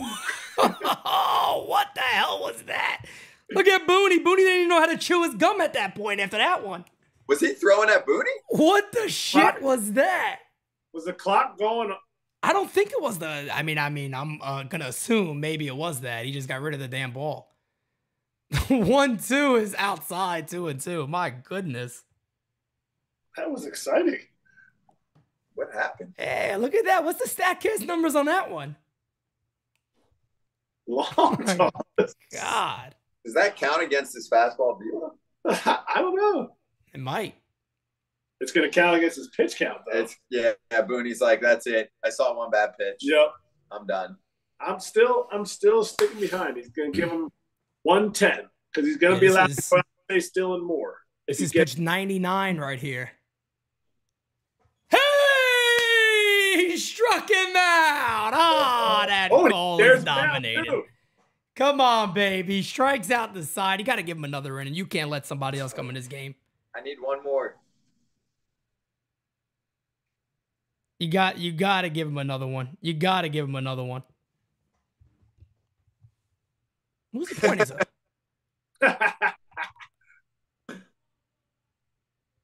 See, now you definitely got it. You got to bring it back. You got to come out another one. We're gonna have a little Yankees Mariners brawl here or something. I like it. Oh, I've been waiting. I want to call a brawl. I really want to call a brawl very bad. Come on, Kraz. This is a fun part of baseball. You got to call a brawl every now and then. No, they don't fight anywhere. How many fights? How many real fights this year? Well, I got to ask Kratz that. Ever involved in a brawl? How much time we got left in the game? I mean, Kratz played. I was about to say, Kratz. I'm not talking about on the streets. All right, I'm talking about an actual ball game. Ball game. Let's start back in 2002 when we're in rookie ball, playing against Prince Fielder. Oh shit! Prince Fielder came from behind. I chased the dude down that was running out to the mound. Pulled his jersey. Couldn't get a hold of him. He slips out, and behind me, boom, Prince Fielder knocks me over. I'm down on the ground, and I feel dudes kicking me. Oh, I'm just like covered up. And I get an arm, and it's like, this is 2002, so Under Armour's like just barely a thing. All Everyone else is wearing cotton sleeves. We're in Ogden, Utah.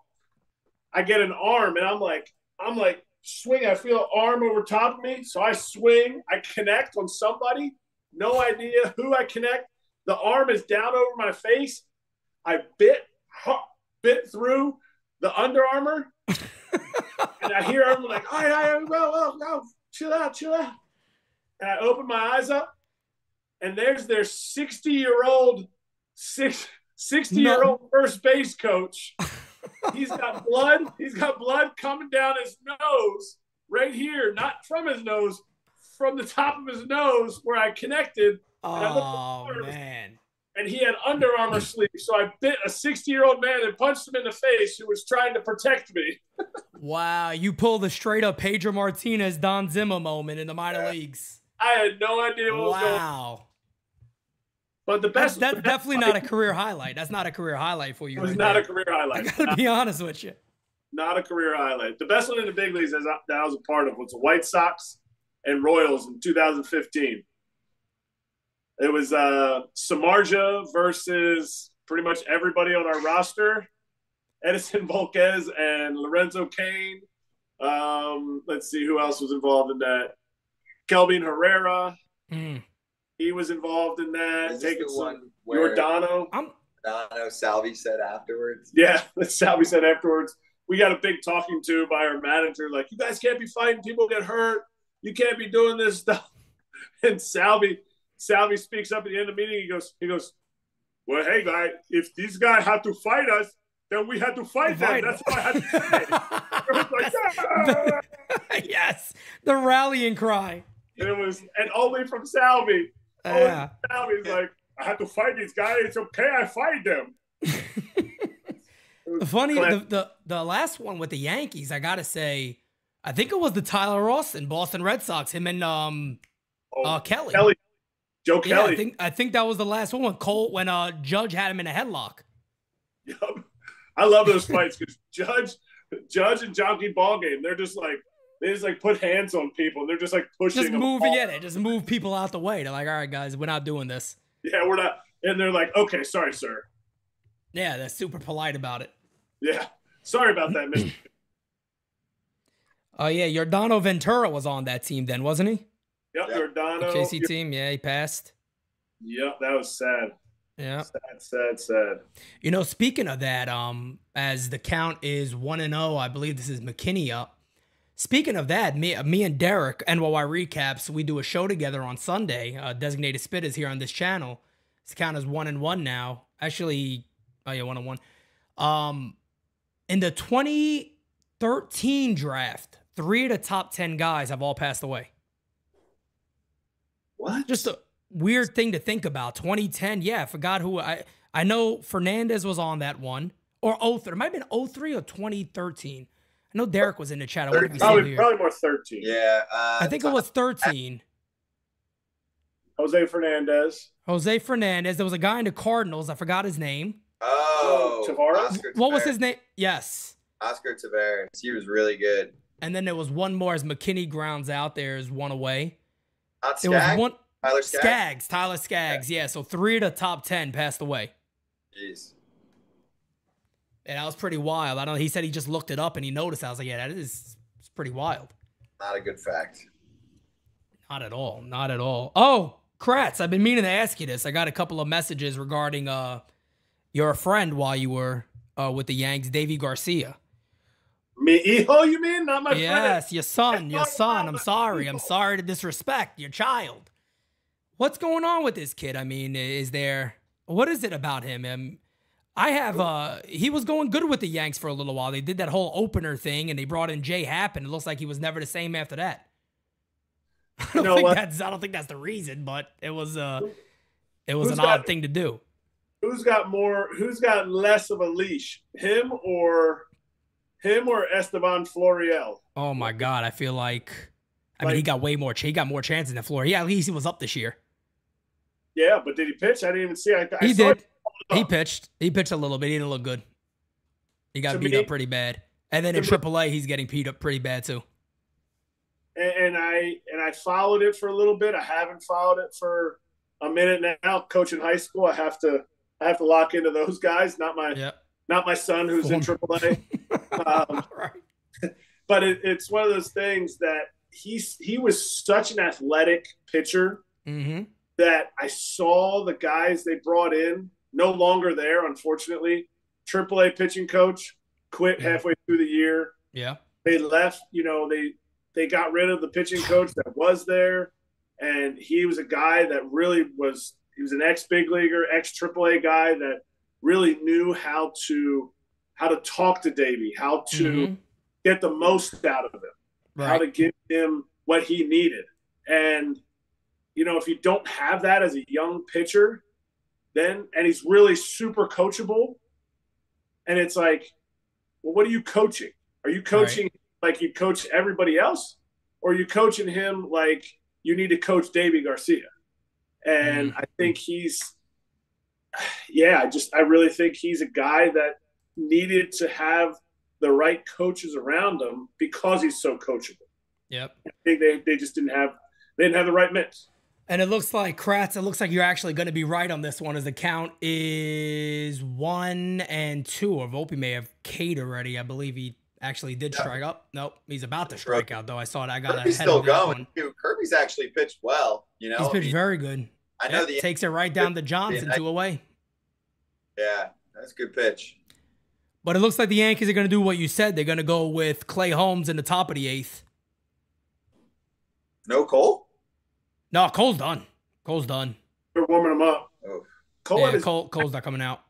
Hey, before I forget, too, so I know you got a big subs number you're probably going to hit tonight. We're at basically 7.9K. Feel like we could easily bang that in the next hour. Get a little. Let me throw that in the chat real quickly for you guys.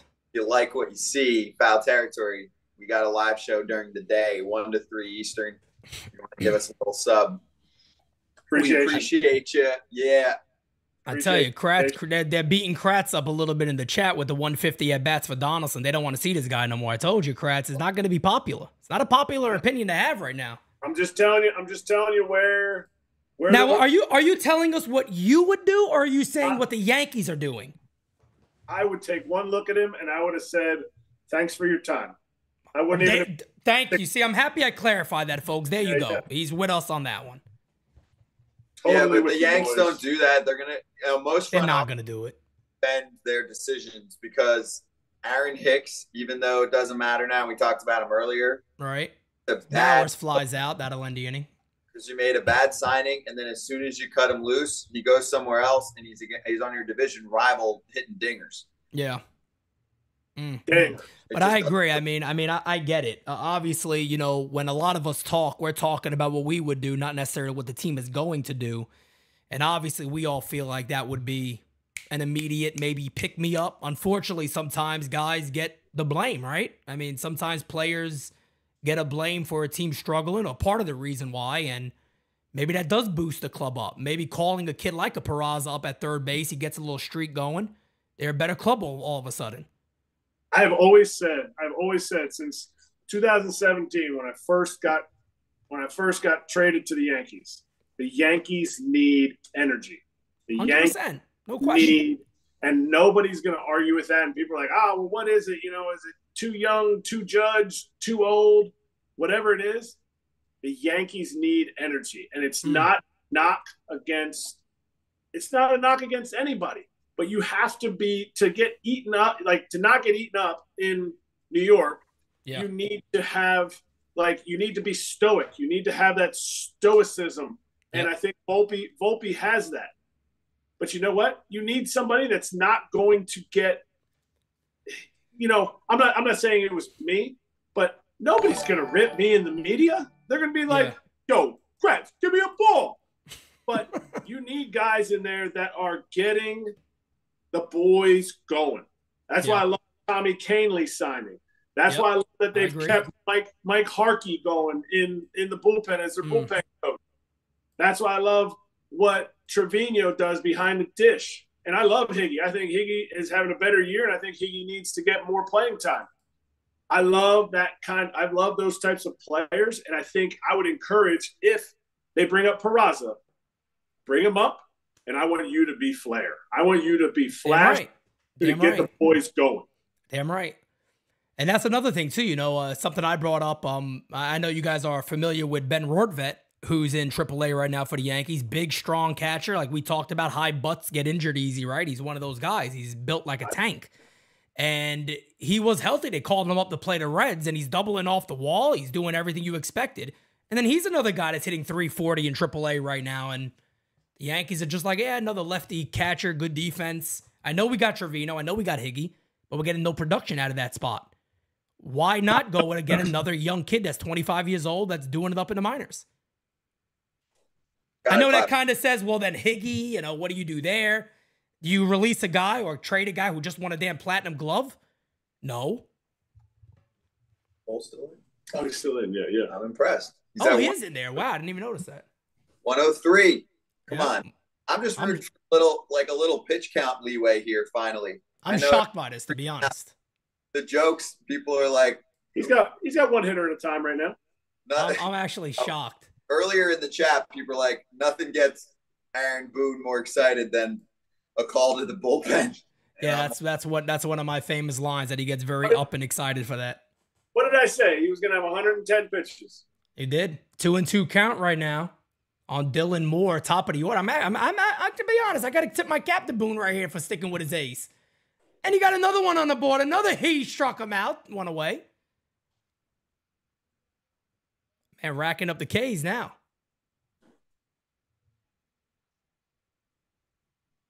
All right, Cole, we see you. So we have another super chat by Rod Thompson. He goes, time to choose violence. And that's going to do it for Garrett Cole. So he picks up another K, and now he's out of the game. I would have gone batter to batter. So here's Rod Thompson. Time to choose violence. Kratz, when you were younger in the big leagues, which manager would you prefer to play for? Aaron Boone or Joe Girardi? That is a great Rob is my guy tonight. I'm loving these questions from my guy Rob Thompson, man. That's my guy, Rod Thompson. Oh man, who would I rather play for? Well, one, Rob, I was never young in the big leagues. I was 30. I was already a veteran when I got called up to the big leagues. Probably didn't even know this. 10 days into getting called up with the Pirates, they traded everybody. So I had the least amount of service time, and I was the oldest guy on the roster. Wow.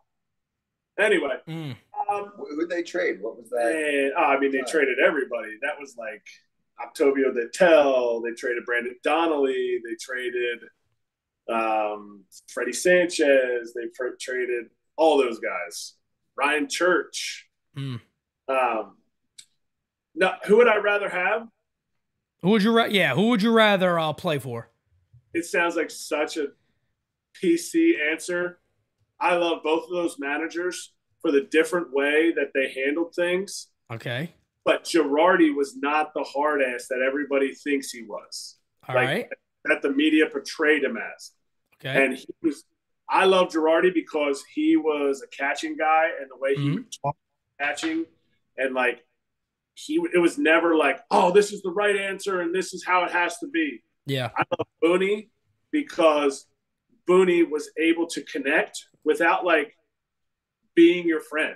He doesn't need to be your friend. He was just able to connect with so many different types of players.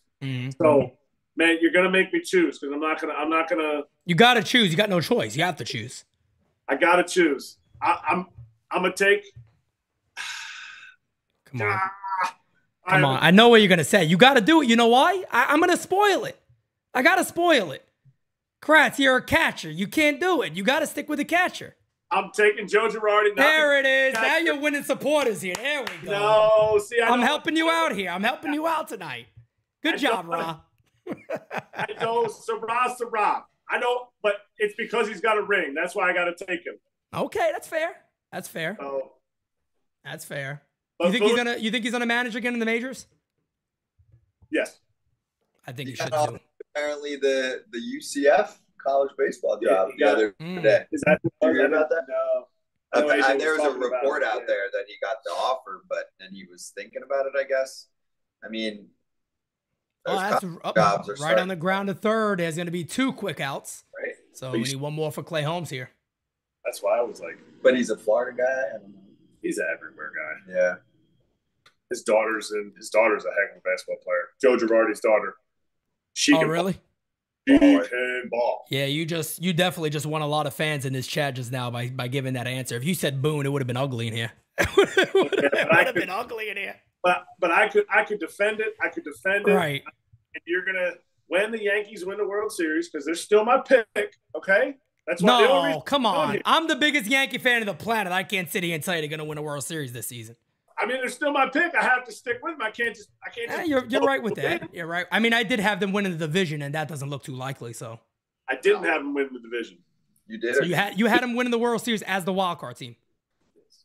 Everybody's a wild card. I mean, it does feel check that your way record. now. You might be a wild card right now. I might be. I don't know. I might be. So Ty France is up, who will be on Foul Territory tomorrow. Hell yes. Ty France, there you go. We ask Ty France tomorrow. Jokes are cool, but real questions we'll take too, because we can't ask him probably half the things that people say. What do you got? I'm sure. Appreciate you that. Oh, you hit. Yeah, hit. Yeah, there you go. Need it. You hit. With Cole's 8 strikeout and Yep. The 1-2 incoming to France. Rocks. Oh, Bobby Ross action on the corner to strike him out. My locks later in the game. Beautiful pitch right there. Well, you guys are, 3 outs away from winning the whole parlay? We are. So this was our first parlay within the app. So we're big BetMGM people. So if you went all day today to either just to the BetMGM app or to the MLB section, right up there at the top, it said Foul Territory. Here's their picks tonight, and we hit it. And you know what? I was always curious about this because I'm like, I'm gonna get some advice from former players because they see things differently. What I didn't realize, but now I've realized is if those former players learn a little bit about the gambling trends and combine that with the knowledge they have, dangerous. They're a force, like your boy over here. So that's the formula now. Now we've given them a few months to really get, because they're putting down picks and locks every day. Right. Now they're getting scary. They're getting good. And so the thing that I've seen, and AJ pointed it out the other day on our show, me and AJ are always like, oh yeah, they're gonna hit the over. Oh yeah, like we, whether we're trying to not be or we are, we're trying to not be haters. We're always picking dudes that are gonna get hits. And what's the K prop? 7. Oh, no doubt, he's definitely getting it. Mm-hmm. We're not. Unders suck. I mean, unders aren't fun. I know sometimes you got to go there, but you can also just avoid them. Yep. And tilt your way to an over or a money line or a run line or a K prop or a knock for your boy Glaber earlier today, who had a little bit of history against George Kirby, who's mostly been written, so it wasn't easy. But the Yanks have, what are we at? 9 hits for the Yanks tonight? Yankees got 8 hits today. Yep, 8 hits today, and 3 of them from Rizzo. 3 from Rizzo. Oh, got a good question in here right now. DJ Steele says, I choose violence, Kratz. Who would you rather have as skipper, Boone or Acta? Come on, man. You can't ever choose somebody that has a 600 winning percentage and a 0 percentage with somebody calling, an ex-player calling him Manny Tired Acta? No. Manny Tired Acta. That's so legendary for this chat. People are going to love this.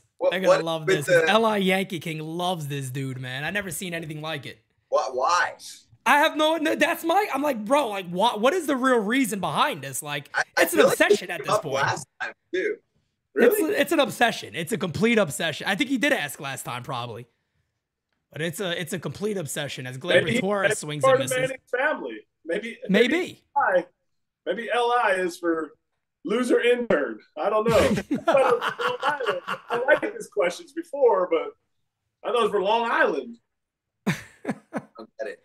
Gleyber fouls it away to count his own 2. For the Mariners. Oh, for the Mariners. Jeez, I don't get it. Okay.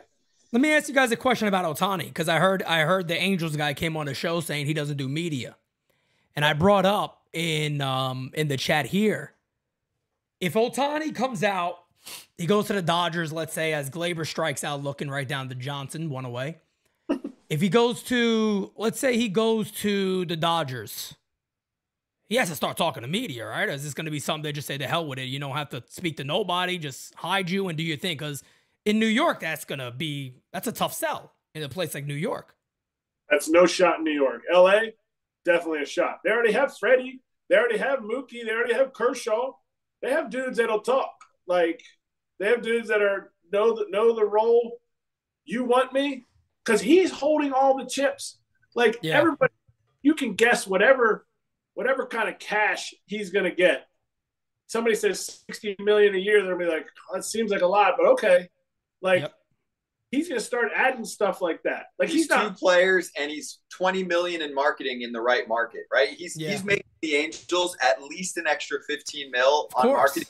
So subtract already what he's making by 15, because that's team sponsorship money that they wouldn't get otherwise, and that's at least 15. It could be higher now with the Dodgers, who are actually good and can probably market him better. If they pay him 60 and he's making them 30, he only costs for 2 players. That's a bargain.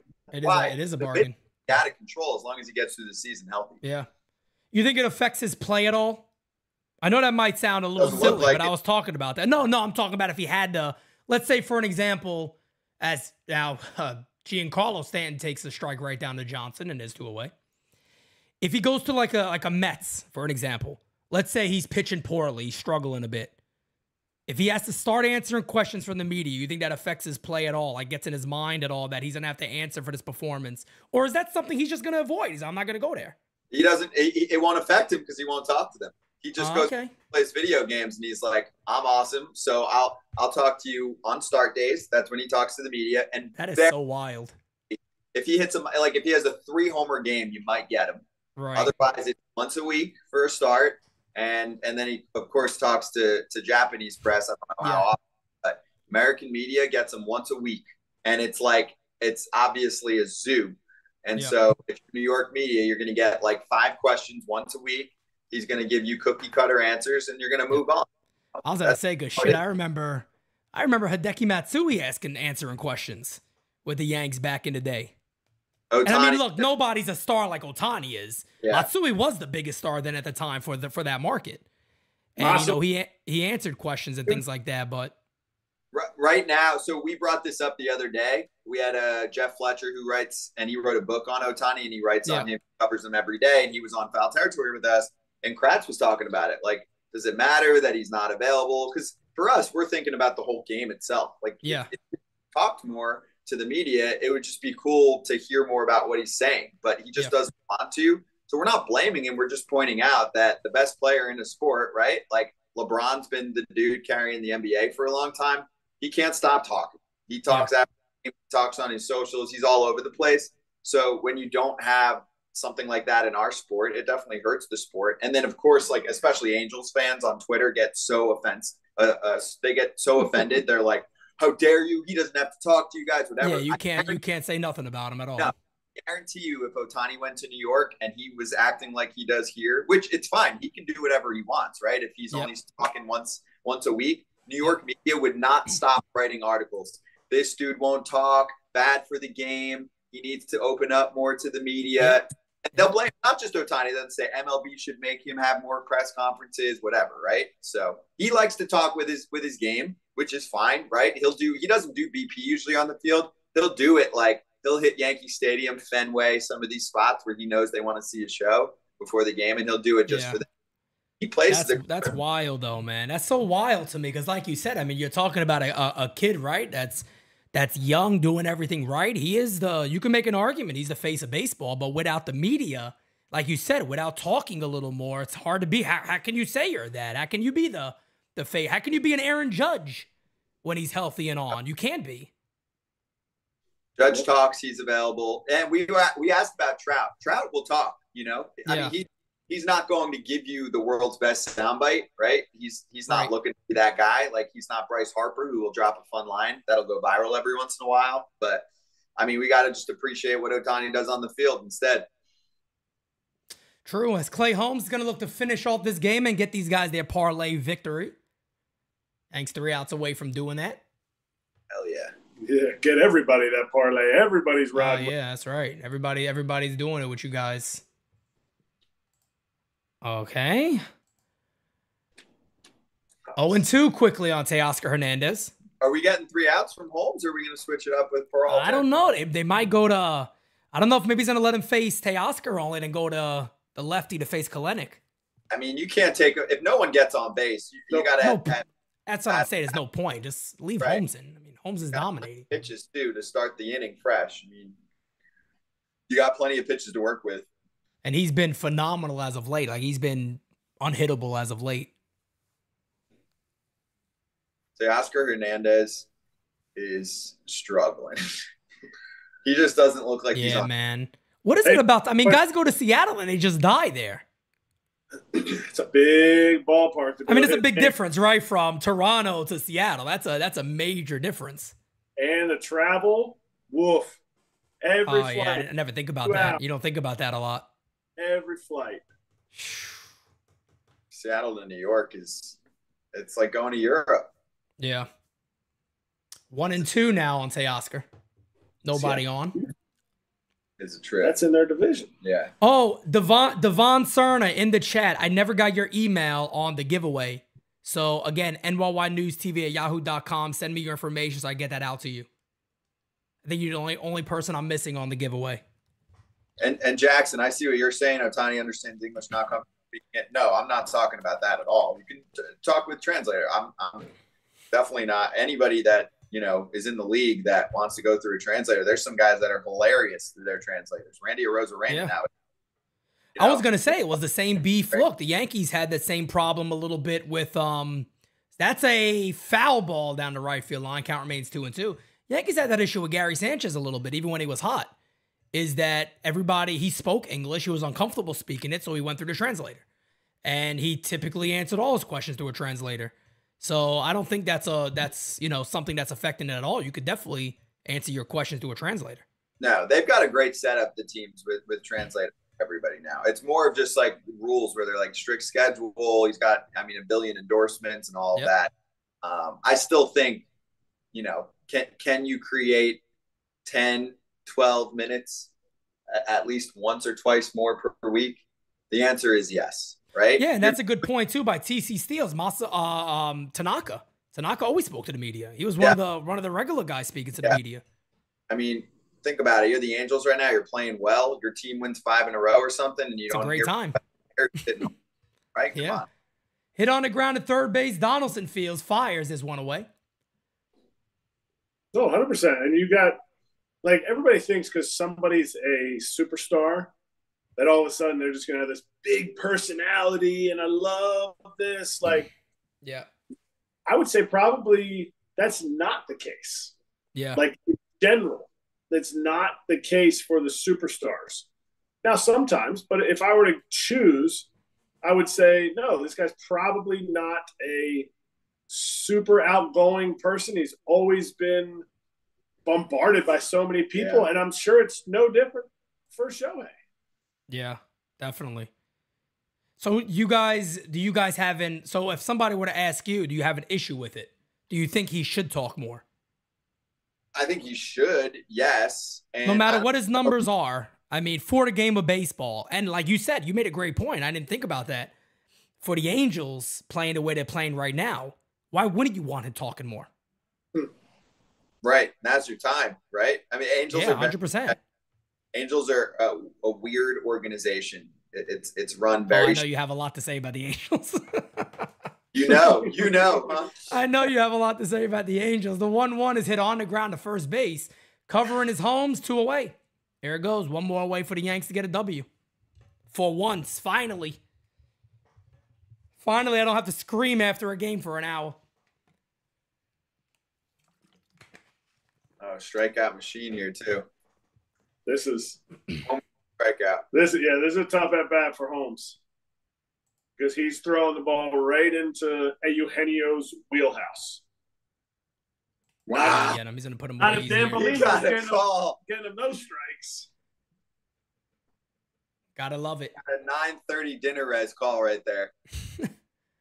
Trying to keep the time of game down. Wow. Oh, foul right off the glove of Trevino. The count is 0-2. Polino had the over-under bet with his boys tonight. Like a friendly wager with the boys. He's like, Cole against Kirby? Dude's pumping strikes? 2 hours 20, boys? We're eating at 9:45. All right, the 0-2. We got to get a big he going here. See if he sits him down for the ball game. Hey! Struck him out! Beauty. And the Yankees pick up a W, and Suarez isn't happy, but who gives a poot? The game is over. Yankees get a W, baby. Where's it at? Where's my start spreading the news at? Here we go. Start spreading the news. There we go. I love it. Oh, I got to show you guys this one, too. So when the Yankees lose, here's what I put on when they lose. This is also from Foul Territory. Under my umbrella, hey, hey, hey, hey.